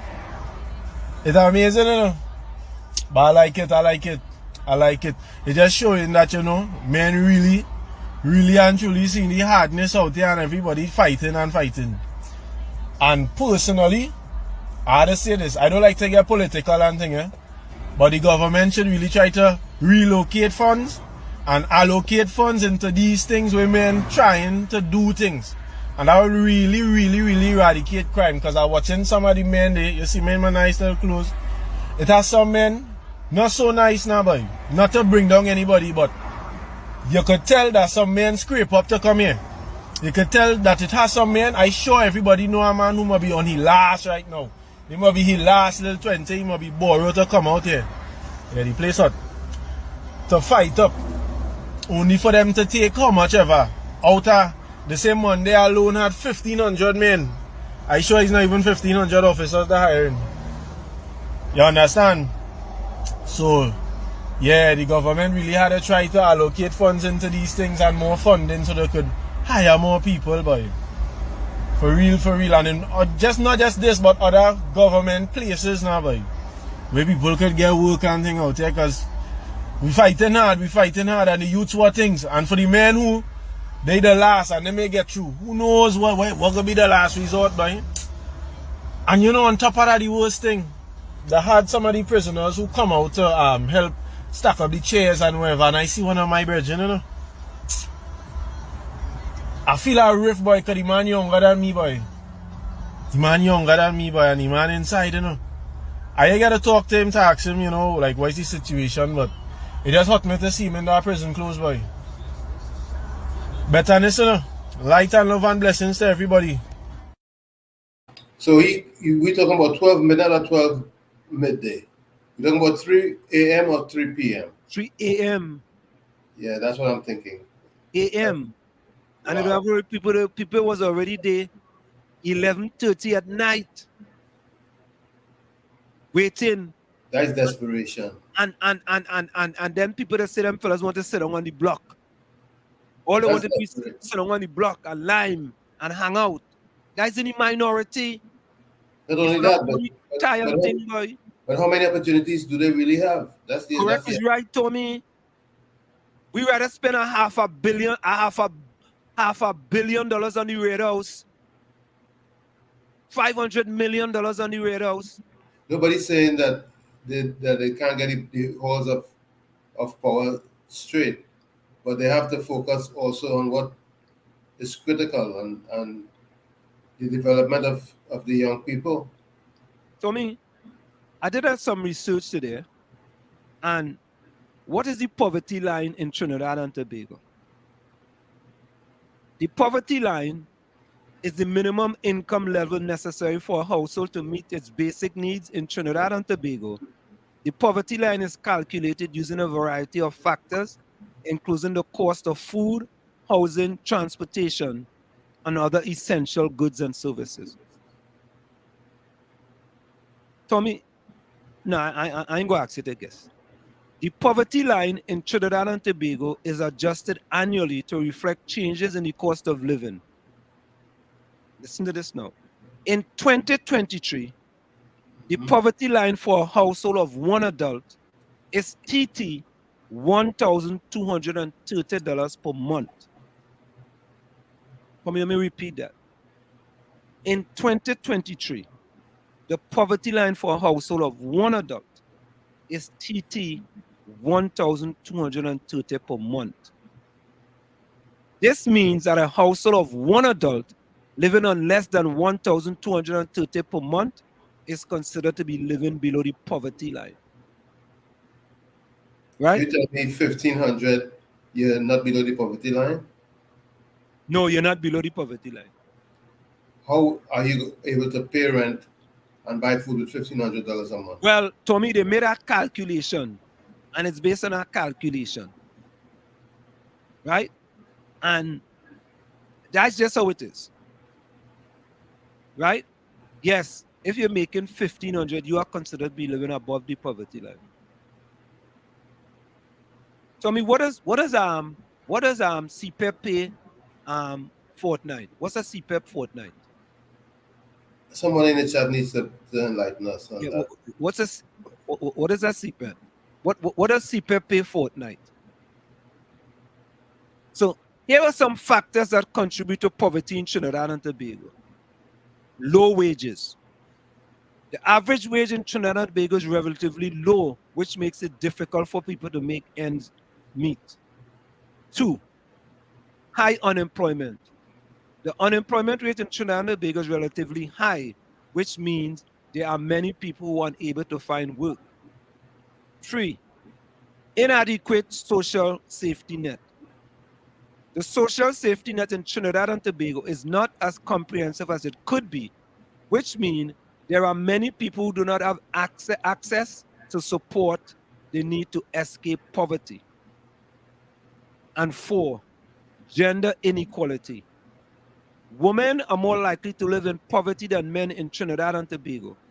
This is due to a number of factors, including the gender pay gap and the fact that women are more likely to be responsible for caring for children and other family members. Hear that? I know. I try to do something about that gender equality pay gap. Or gender pay gap, as you call it. So, right. So the solutions are there in order to bring people out of over the poverty line. And it's not difficult. It's not difficult.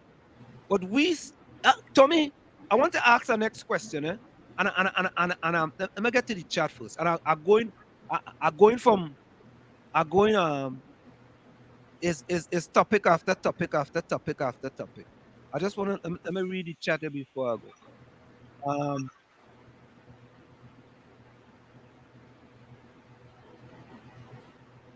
Let me see. Hold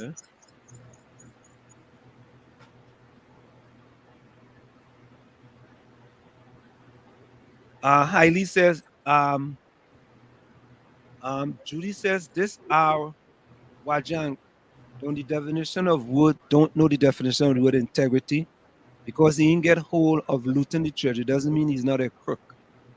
That blanket don't like his very own people to do good. Wealth is only for all other people except Afro-Trinis. Highly welcome. Heidi said, because these people are selfish, greedy, and don't love themselves. Takesha said, lie, lie, lie, and more lie. Albert said, yes, Takesha, Jack Warner spent millions to bring a good football coach, and it successfully took the Soca Warriors to the World Cup. Yeah. Banaka. Mm-hmm. Banaka was the coach that took us to the World Cup. And that's because Jack Warner hired that fella. Jack Warner realized what the Trinidad team needed in order to get to the World Cup, and it was discipline. And that fella implemented discipline on the Trinidad and Tobago team. Good evening to you, Albert. Capiza select people go on piano meeting. Albert said the suffering citizens of Trinidad and Tobago suffer from stress, so how many of them can move up? Yeah, Takesha real know about football, but Takesha said Capiza, since after the team came back, Trinidad never got a next team like that. Correct is right, you know? Boy. Or Capiza going golfing. All right, Capiza. You gonna play with the boss man? Yeah. You gonna play with the boss. Yeah, Takesha said it bring tears to my eyes. People have been out there camping since 11 a.m. camping out. Yeah? There's not much help for young people coming out of UWI or secondary school. Yeah, and listen to this, Listen to this. Darren Reed, Darren Red. Darren, where you joining us from? I think Darren Red is the first time Darren is joining us. Folks, say welcome to Darren. Welcome, Darren. Welcome to the village. Welcome to the village, yeah. Darren says, well, people get what they deserve.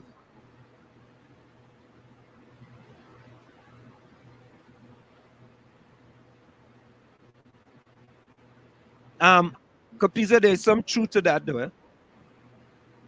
That there are people in Trinidad and Tobago who want the crime to be 1,000 murders for the year, so the government could look bad. I don't subscribe to that. I'm sorry. I don't subscribe to people losing their lives so the government could look bad, so another party can look good. I don't subscribe to that. But it seems like the government has no solution at the end of the day. Of course, they got a solution. Welcome, polite pastor. Right? There seems to be no solution. You understand? But I think when you listen to this gentleman talk about what he see and what he had to go through to try to get a little job, right? Shouldn't the government, and they're saying they have all these jobs. Where are they? Right? They say they have these jobs for people 18 to 35-year-old. You could do some agriculture stuff. I mean, how come when you have these type of job opening, you have over 1,000 people lining up, man? Thousands. You say thousands of people lining up. Why is that? Why is that? Huh? And then we wonder why the crime is so rampant in the country. For me, you're preaching, boy, and we wonder why. We wonder, because these guys, instead of doing crime, they could do something constructive. Mm-hmm. What? I sometimes I just don't understand. Send David Mohammed a text. Never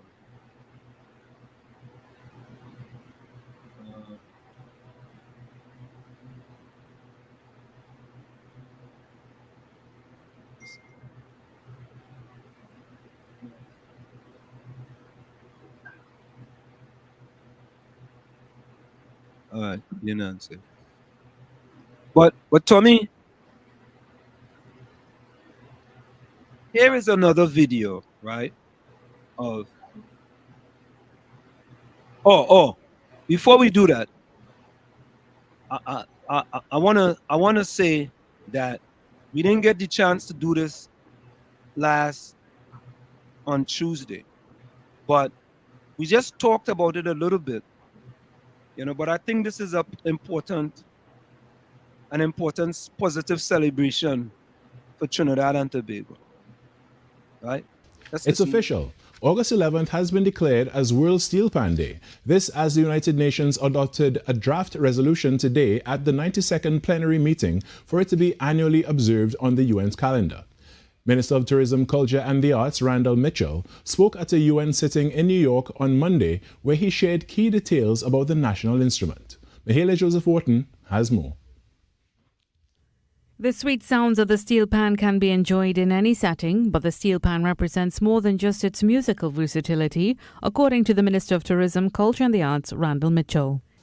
In fact, it is emblematic of artistic excellence, community empowerment, endurance, self-determination, community, culture, heritage and identity, and not least of all, national pride.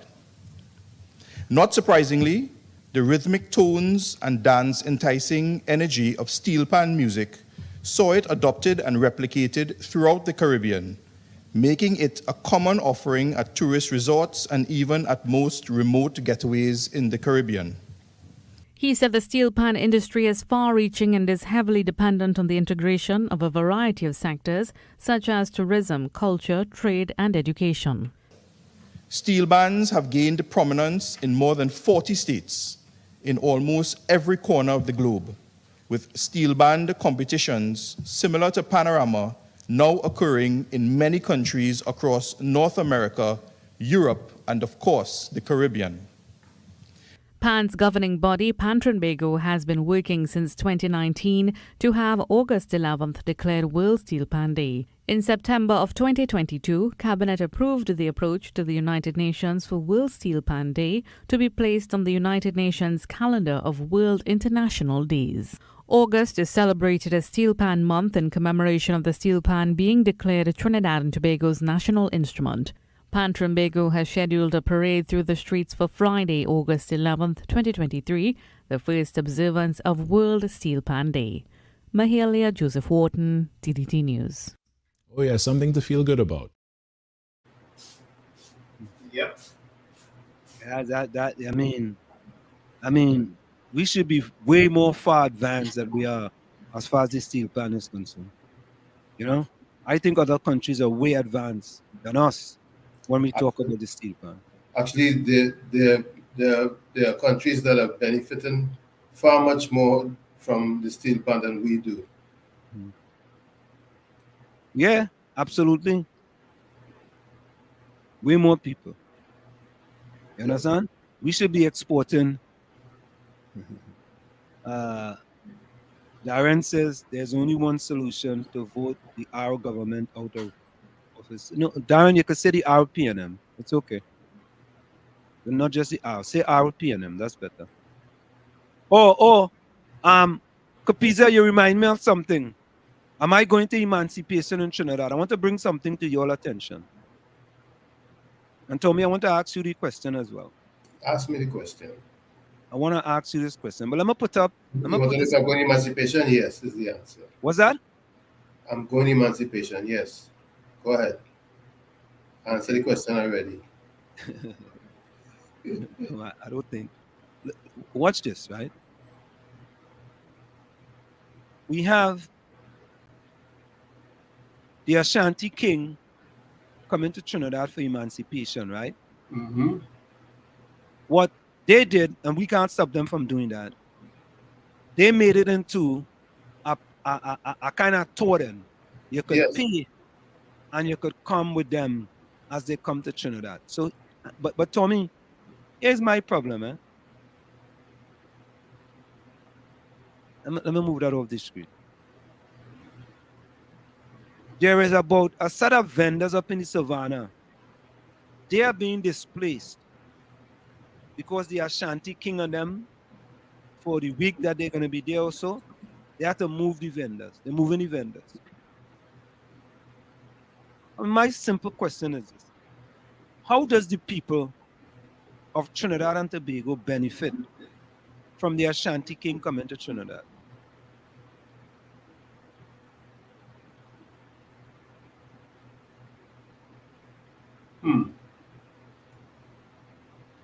Wow. So for the week that they're there, the vendors can't make no money. Well, you gotta go some other side of the savannah. They was going to put them in a place where it was flooded. And they had to tell them, let me see if I have the article here. They had to tell them, no, you can't put us there. That place just flood. Right? Let me see where this get here. Let me see if I have that article.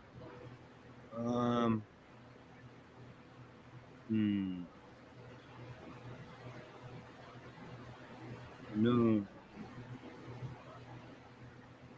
Okay, it's not it.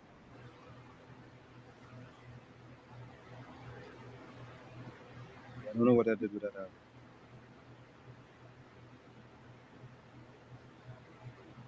But there was an article talks about they have to move the vendors because of the visit of the Ashanti king. And I said to myself, Tommy, I said, what is the government? These people, and you know what they say, you know, well, they are no license for the place. So, Tommy, they have them there for a long time, and all of a sudden, you're gonna have all excuses because they want to do something temporary. You want to displace these people. You think any other part of the world that was possible? Boy, people will be marching up and down the place already.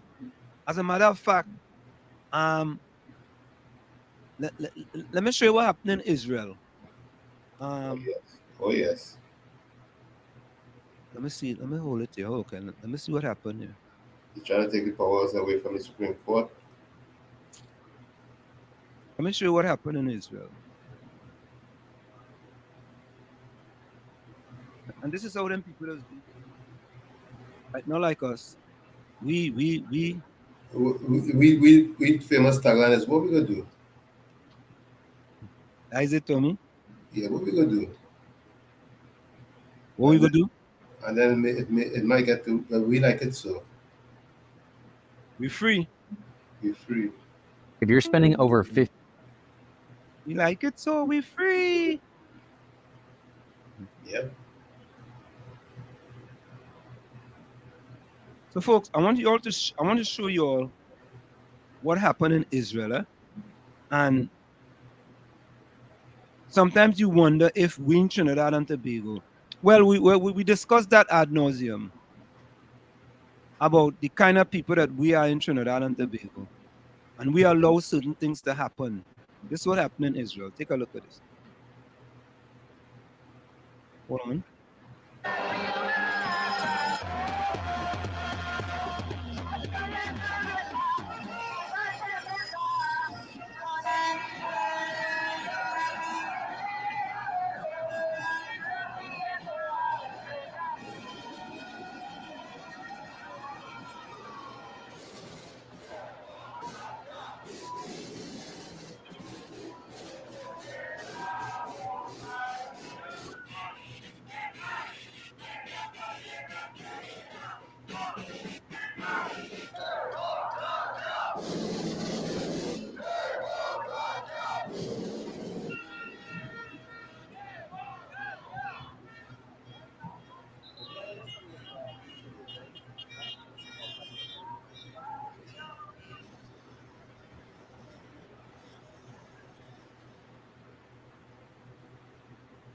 You see all those people have flags, right? Israel flags, right?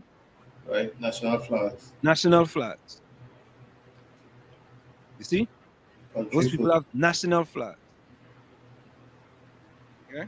You see, something came to mind, whether Trinidadians will be allowed to assemble and march in that way because they have to get permission. Will permission be granted? Would there be a police brutality or abuse of power on the part of the law enforcement? All these things it comes to mind because you wanted to think that you have the right to protest, you have freedom of speech, freedom of movement. But I don't know how free we really are when it comes to law enforcement and the way they behave. Well, the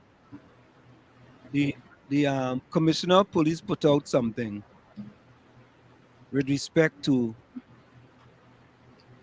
the political parties respecting where they put flyers and so on. And Gary Griffith had to tell her that she didn't know that was there. You know, it's like she didn't know that was there. But I don't know, boy. I really don't know. But Tommy, since today was the anniversary of the coup, let's listen to what Abu Bakr had to say when he was interviewed regarding, what happened. Yes. He arrested the government. Oh boy.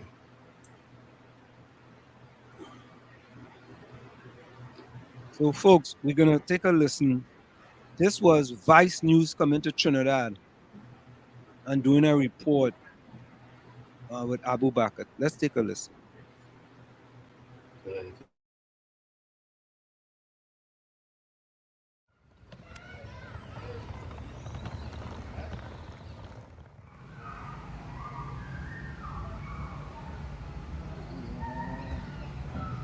We keep talking about 1990. How would you describe that to someone who never heard about what happens?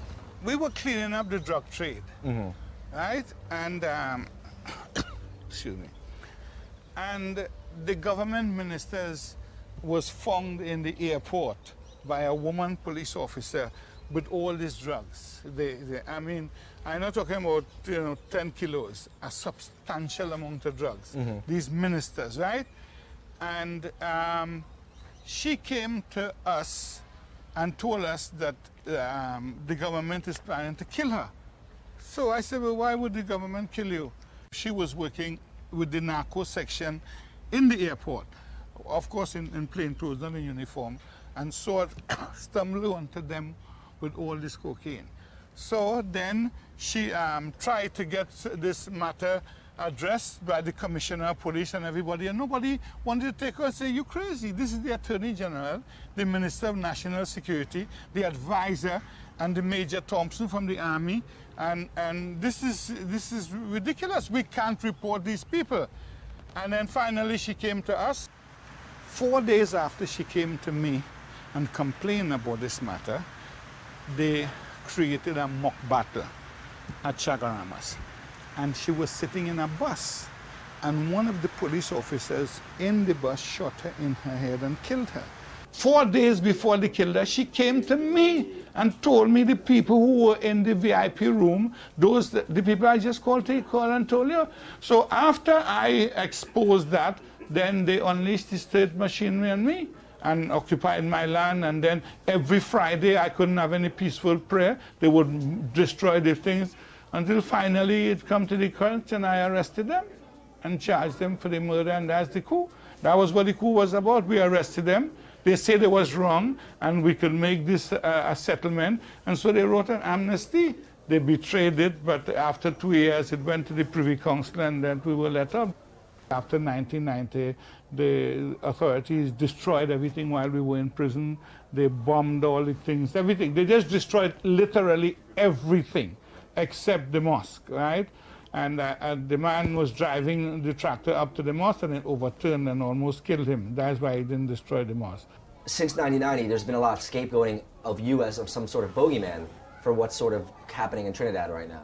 I mean, do you feel like you've been targeted by the officials here? Since 1990, I've been charged for murder. I've been charged for conspiracy to murder. I've been charged for treason. I've been charged for terrorism. I've been charged for guns and ammunition. Nothing has stuck because they just fabricated all these cases against me. So that is not prosecution, that is persecution. We're hearing a lot now that the narco trade here is ramping up a lot. Yes, of course. Is it coming from politicians? Is it coming from business people? Where is it coming from? Everybody's involved. Everybody's involved. Everybody, the police, everybody's involved. The Coast Guard, everybody's involved. Our next one neighbor, 7 miles, is Venezuela. And then right next to Venezuela is Colombia. And right here, this is the transshipment point. I mean, the other thing that we're looking into that's contributing Where have you been in Trinidad since you're here? Port of Spain, we were in Leban's Hill, we were at the university, we were in Beetham, we were in John for a little bit. You didn't see nothing? Go and look at the affluence in Trinidad, and you know in Brooklyn you can find the affluence that exists in Trinidad nowhere. And you think it's all coming from the drug trade? All of it. Unapologetic. Man speak truth to power. Yep. Truth to power. And he paid the price for it too, eh? Paid a heavy price. Look how long ago that was. Eh? You think it's gotten any better? For me. For me, you know what the man says? We are more affluence in Trinidad than in Brooklyn. That's right. Man knew what he was talking about, you know. Know what he talking about, boy. Albert Montano said he was living in Trinidad when they coup. Yeah? He arrested the government. Man say he arrested the government, yes? Oh, God. Well, yes.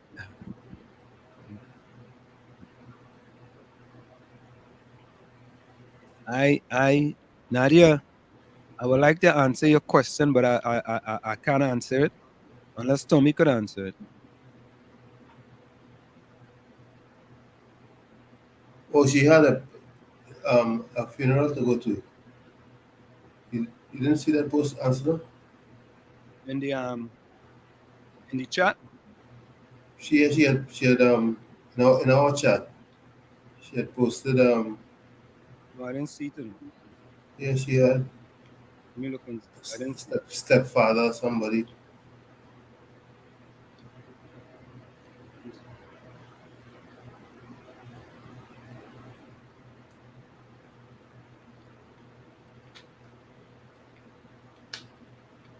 Yeah, she No, that's not an hour chat. Yes, yes. A few days ago, she posted. 2 days ago. 2 or 3 days ago now, she posted that tonight is the viewing and tomorrow morning is the actual funeral. Okay. I all right. Then I thought that was for a day that we already. No, that was for tonight for the viewing from 6 to 9 or something, or 6 to, I forget what it was, but she had to go to Brooklyn for that, and then in the morning, Friday morning is the actual funeral. Let me as we are on it, let me extend condolences to her and her family. Yeah, because I am looking in our chat, and I don't see it in our chat. Yeah, so it was somewhere in our chat that I saw it. You mean the WZYE FM 95.9 FM? No, our threesome dark triplet chat. Hold on. No, that's I would have said something earlier. Yeah, it slipped me. It slipped me too. Yeah. I have to apologize for not clearing it up to the this Yeah, morning. because I didn't see anything. Yeah, it slipped me. I mean, we started off so heated that I couldn't think of giving an explanation. Nadia, sorry. Tommy, you want to read from it? Read from in the chat. Read it in the chat because I don't see it. Oh Lord, I have to go looking for that now. Because I'm going through the chat right now, and Let me see if I find it. yeah, because maybe she sent it to you and thought she sent it in the chat. Let me see this one. Yeah, but yeah, so Nadia, that's what it is. Yeah, it's a funeral. The viewing is this evening, and tomorrow morning is the actual funeral.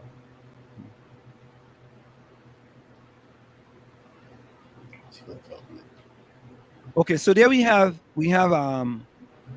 Abu Bakr, God rest his soul, talking about the 1990 coup and what was the cause for the 1990 coup. But also, we had something that happened, and one of our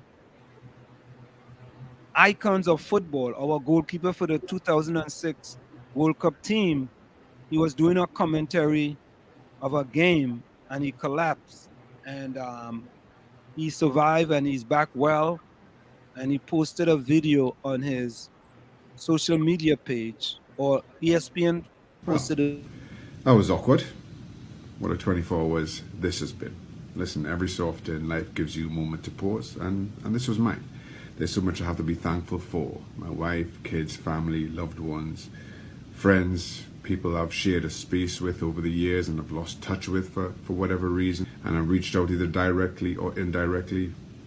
Thank you. My response now has to be to seek out the best medical opinion that I can get and listen to what my doctors have to say. In closing, I'd like to say thanks to Dan and the ESPN family, the camera operators, the medical staff at the Rose Bowl, all who responded in the way that they did and afforded me the care that I got. Thank you. I know now that even when we argue and disagree, I have the fullest support of each and every one of you.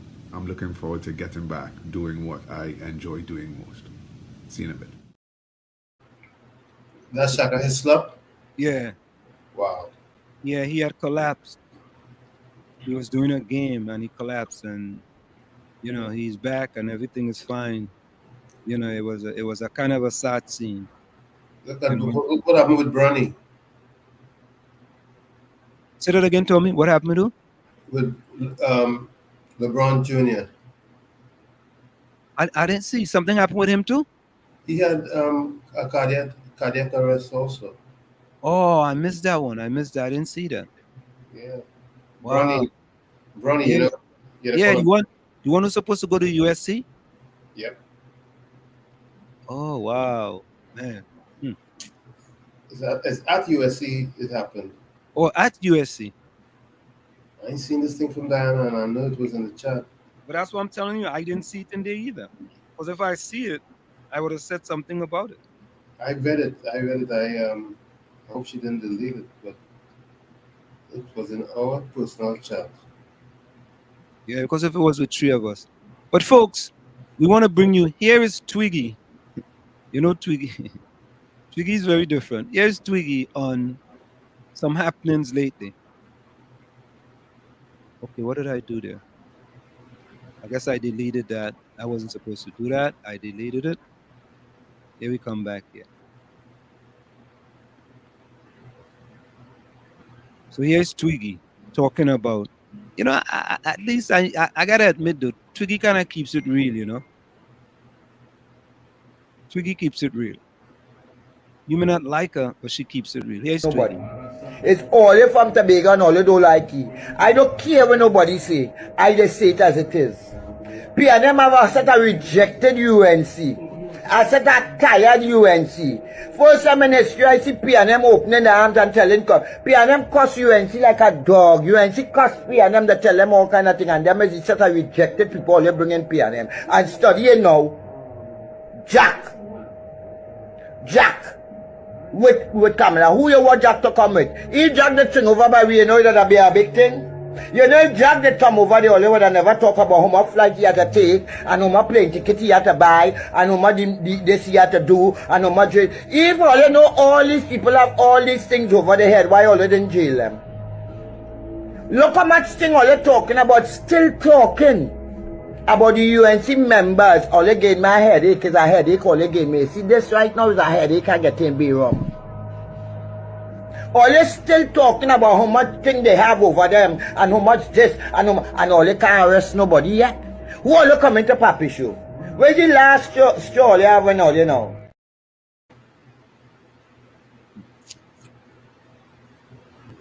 Twiggy speaking truth, the power. We may not like her, right? Yeah. Nadia, I don't understand, you know. It's not me. I was out with my big daughter, so I was late in the chat. Okay. Yeah. Don't tell me I didn't see it. Well, she posted the program. She posted the program. It's Mr. Nazib Khan. That's the stepfather of. In the chat? Yeah, that's the stepfather of her siblings or something to that effect. Yeah. Because if I see it, I would have read it early, and I would have said something about it. The viewing is tonight from 4 p.m. to 8 p.m. in Brooklyn, Thursday the 27th. This actual service is at the Catholic Church at 444 Avenue D, Brooklyn, Friday morning, 10:30. So she had to leave where she was and come down to Brooklyn to lend support to the family. Okay. So there it is, and that's why she's not here. Yes. So she Nadia, that should answer the question, because if I somehow I didn't have it. Yeah, I should have. It's in our chat, Anselm. It's in what? It's in our chat, our personal chat. Okay. It's I'll tell you where. What day is it?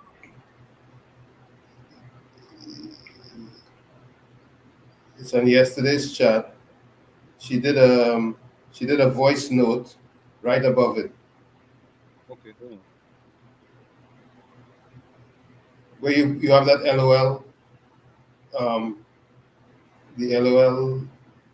Oh, that voice note? Yes, and right after that. Yeah, I didn't listen to that voice note. If you listen to the note, you would have heard. Yeah, I know. I didn't listen to it. And then she posted the program right after that note. Oh, I didn't know that was it. I saw that and I didn't understand what that was. Right. Yeah, I saw that. I didn't know what that was. Yeah, that was in our chat. Yeah, no, I see it. The triplet chat. Right, but I didn't know what that was. All right. I just I just thought that was forwarded because I didn't read the voice note, and I saw that thing. I didn't know what it was. Okay. Right, because if you listen to the note, you'd have known. Right. And then I would have absolutely said something about it. That was my fault. I didn't. Nadia is a real trooper, you know, right? Nadia needs a prize. So Nadia, that's what it was. Nadia, you keep our feet to the fire. Yeah, correct is right, you know. Yeah. So folks, Nadia, highly welcome back, boy. Where you been, boy? Capiza, Takesha, Albert, Rennie, Darren, if you're still there. Poor humble and polite pastor, if you're still there. Put posing comments in the chat. You know, Tommy. Yes, sir. It seemed like if we are stuck in the twilight zone, eh? Oh, you just figured that out, huh? It seems like we are stuck in the twilight zone, and you know, I think this local election is like a general election, you know, and we have to wait and see what happens. Tom, you making any predictions, man? We still have a lot of time to go. Well, not a lot of time, but a little less than 3 weeks. You know? As we get closer, I would make a prediction. Okay. I think this election is difficult to call, man. But I just feel that the NTA is gonna have a big impact on this election. You know, I saw something here that I've never seen. Gary Griffith walking in Chumaka. Did you see that one, Tommy? Yes, I saw him walking in a lot of different places. We walking in Chumaka, man.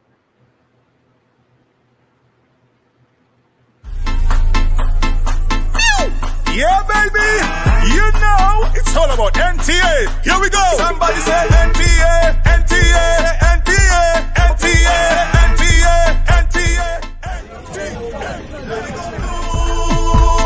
We vote in NTA. Go blue. NTA is the way. Go blue. Gary Griffith got the plan. Go blue. So let us save our nation. No.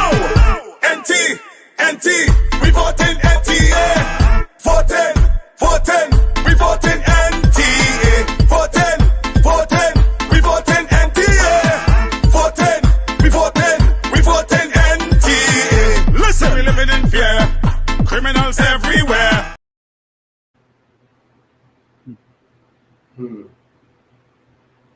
I think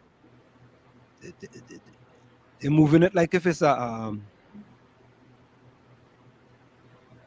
general election, and they're going all out. You see even Jack Warner walking too.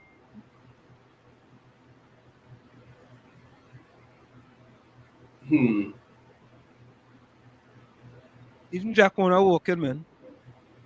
Well, everybody had to work. Yeah. They have to work because people don't really usually take the local elections seriously enough to come out and vote. Yeah, but Tommy, this time they have to be motivated. Tommy,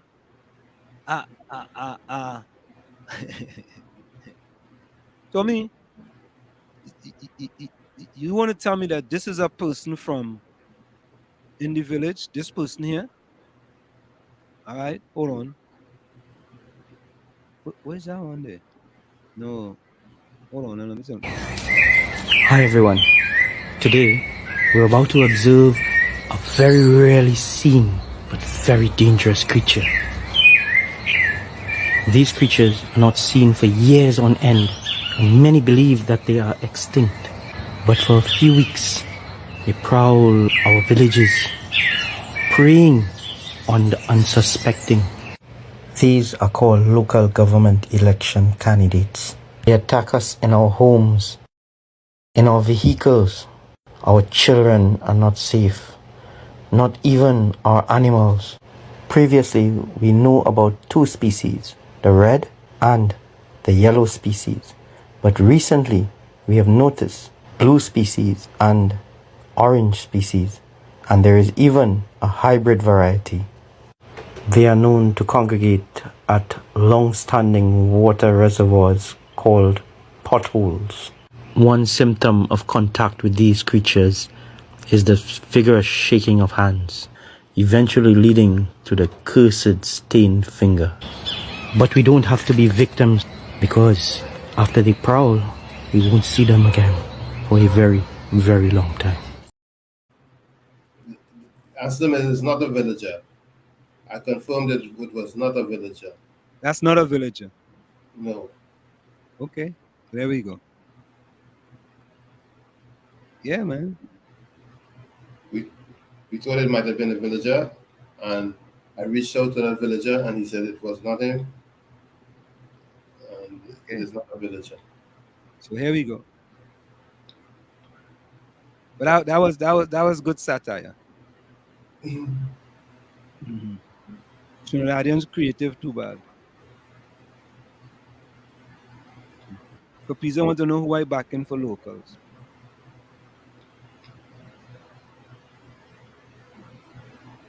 Capiza, who you backing?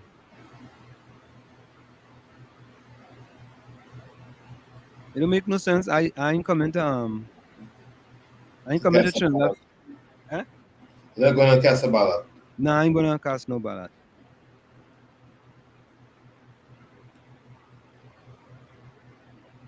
Yeah, I ain't gonna cast no ballot. So folks, we're gonna go for a quick station identification. Stick and stay. It's in the village with the DAT Triplets on WZYE 95.9 FM. I don't know what I'm to our guest tonight, but I'm going to reach out to him to find out. Stick and stay. We'll be right back. You're listening to WZYE 95.9 FM. You are listening to WZYE 95.9 FM. The most influential name in Caribbean radio in the tri-state area. Broadcasting from East Orange, New Jersey. The most influential name in Caribbean radio. WZYE 95.9 FM. Back with you. It's in the village with the DAT Triplets on WZYE 95.9 FM. We come to you every Tuesday, Thursday, and Saturday from 7 to 10 p.m. That's Tuesday, Thursday, and Saturday from 7 to 10 p.m. Tommy, I have a breaking news story I want to report. Go ahead. This is from TNT Loop News. Listen to this. Listen to this. Workers dismissed for refusing COVID vaccine must be paid. Court rules. I read that. 6 workers who were dismissed from their jobs after they refused to take the COVID-19 vaccine will continue to receive a salary, the industrial court ruled today. The employees comprise 1 employee of Envirotech Holdings and 5 from Waste Disposal Limited. The companies were also fined $40,000 each. When the matter came up before the court today, the workers were ordered to receive their salaries, although they are no longer welcome on the compound of the job sites. The matter regarding the termination of their employment will come before the industrial court in October. The dismissed employees were represented by the Communication Workers Union. The union first approached the court in December 2021 for an injunction that stated that the workers must be paid until a union application for an industrial litigation offense comes up for a hearing. A contempt of court was then filed in January 2022, following which the workers were not paid. They eventually received their salaries for December 2021 and January 2022. No other payments were forthcoming, following which another contempt of court was filed. The workers were dismissed in March 2022. So that was set a precedent to me.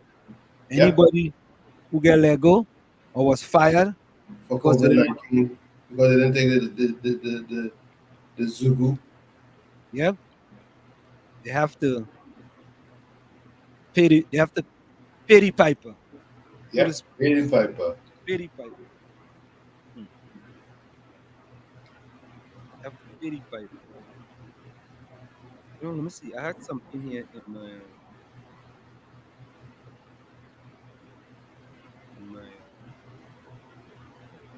that's a little too long for me to play.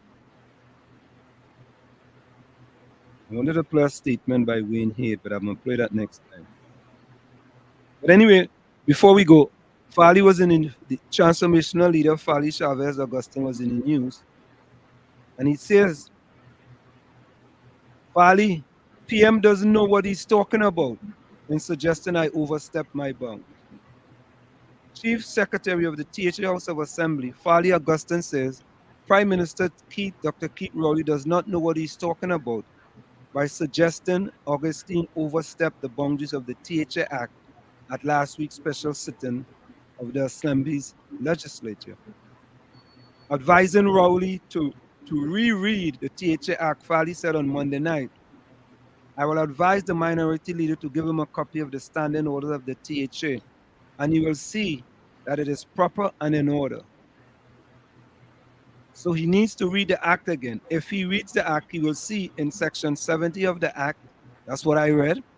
Right. As a matter of fact, let me put that up right here. You see, this is it right here. See, Tommy? Yep. Right? So if he reads the act again, if he reads the act, he will see in section 70 of the act, the privileges list out for the members of the THA are not just members, but anyone who participate even in a committee of the THA, Augustine said. So you see, when all these other people making all kind of noise and all kind of stuff, it was right there for them. You know, and we shared it with the people. Right?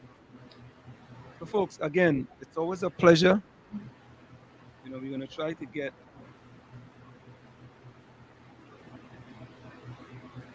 David Muhammad again, maybe next time. But my closing quote is, 6 months from now, you can be in a completely different place mentally, spiritually, and financially. Keep working and believing in yourself. That's my quote for the day. From where I sit, this is it. The clock on the wall said that's all. I like to say what I've got to do. Remember, hard work beats talent. When talent does not work hard, and for every 60 seconds of anger, you lose 1 minute of happiness. And remember, your circumstances may determine who you are, but you are responsible for who you are. Go ahead, Tommy.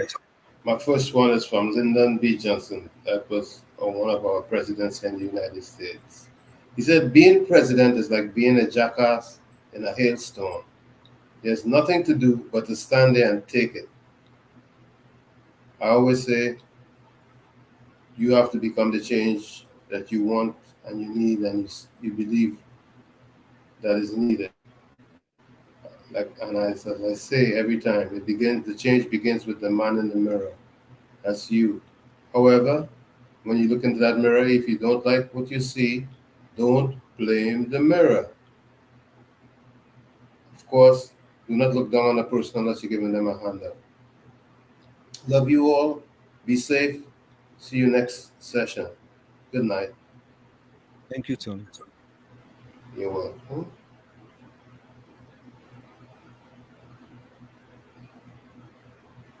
So let's go to the closing comments. Ms. Kuva, good night. Good night, everyone in the village. Blessings. Let's see who else.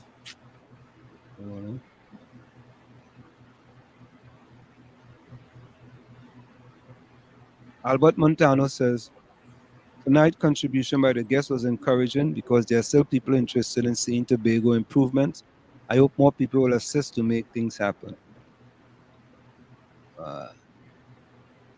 Nadia say Anselm have on blue. Okay, Nadia. NTA. He's an Nadia NTA. says, good night, everyone. Blessings. Stay safe, everyone, until. Eileen says, together we aspire, together we achieve. I pray that they will realize that. Until then, I will keep saying, together we aspire, together we achieve. Thank you highly. Hey. Good night, Sweet Bert. Yeah, that's George. Yeah, I know. That's his name, too. Yeah. And I didn't know that was George's name. Mm-hmm.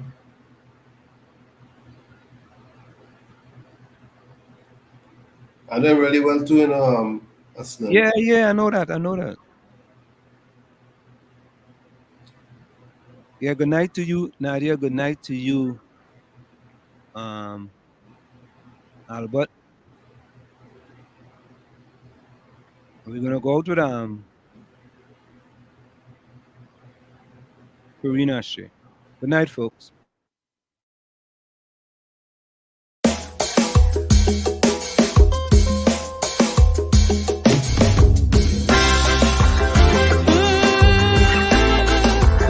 We gotta save it.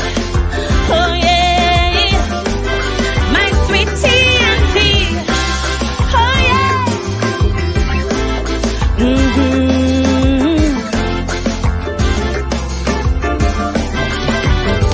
We used to sing sweet, sweet Trinidad. To leave your boy, you must. I want to say I haven't seen a closing comment by Mean Gene as well. Mean Gene, if you're still there, put closing comments in the chat.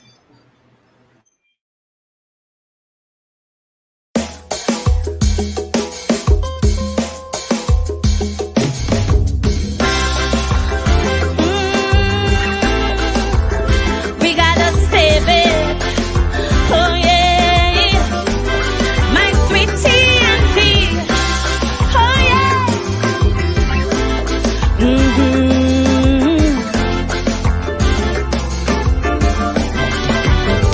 We used to sing sweet, sweet Trinidad. To leave your boy, you must be mad. This is the land of milk and honey, rum and coke and easy money. While those birds as we were singing, alarm bells kept on ringing. Pundits on each pulpit saying, oh heart and our soul decaying. Suddenly we wake up to a living nightmare, not bliss while electorals ask, how did we ever come to this? But so long we hearing, you got to stand up and be counted. But daily we're intimidated. Every day our next to witness silence while we recoil from the violence. In our land there is a crisis, broke police, unruly ISIS, while sweet revenge gangs exacting. Police commissioner still acting Trimbago. It's high time we separate the goat from the sheep. Tell them talk is cheap. Reporting the world when they have to read. While them police busy playing hide and seek. We're facing the world when we had to read. Hey, oh yeah, oh. Save our land, Trinidad and Tobago. Oh yeah, oh yeah. In our schools, kids getting on. We're fighting, making porn. Our school girls, you won't believe. Live MMA, they pulling weave. Check the vibes, they're living by. Dance all slackness, get rich or die. Alkaline to Movado. Mention maestro, they don't know. No morals, no ethics. There is a centrifugal black hole. Lord, we must move quick to wake their conscience and save their soul.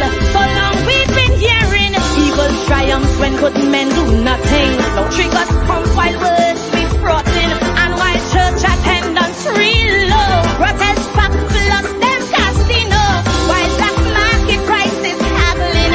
Through a port, big guns they smuggling. Spanish women are hot like their music.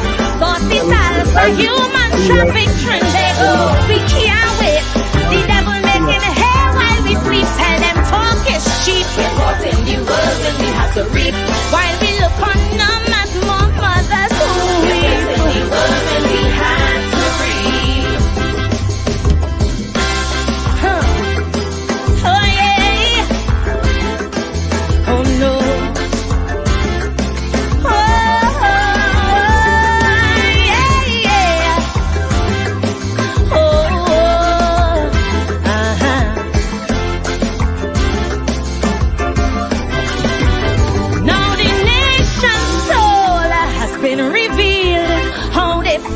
cannon battlefield.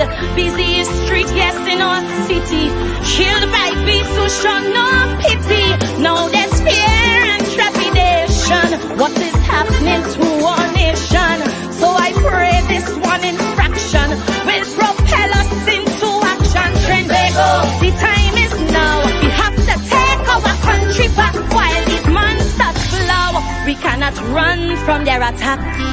That is why I'm still saying, time to stand up and be counted. Our young girls, they're being hunted, not for jobs by institutions, but by clubs for prostitution.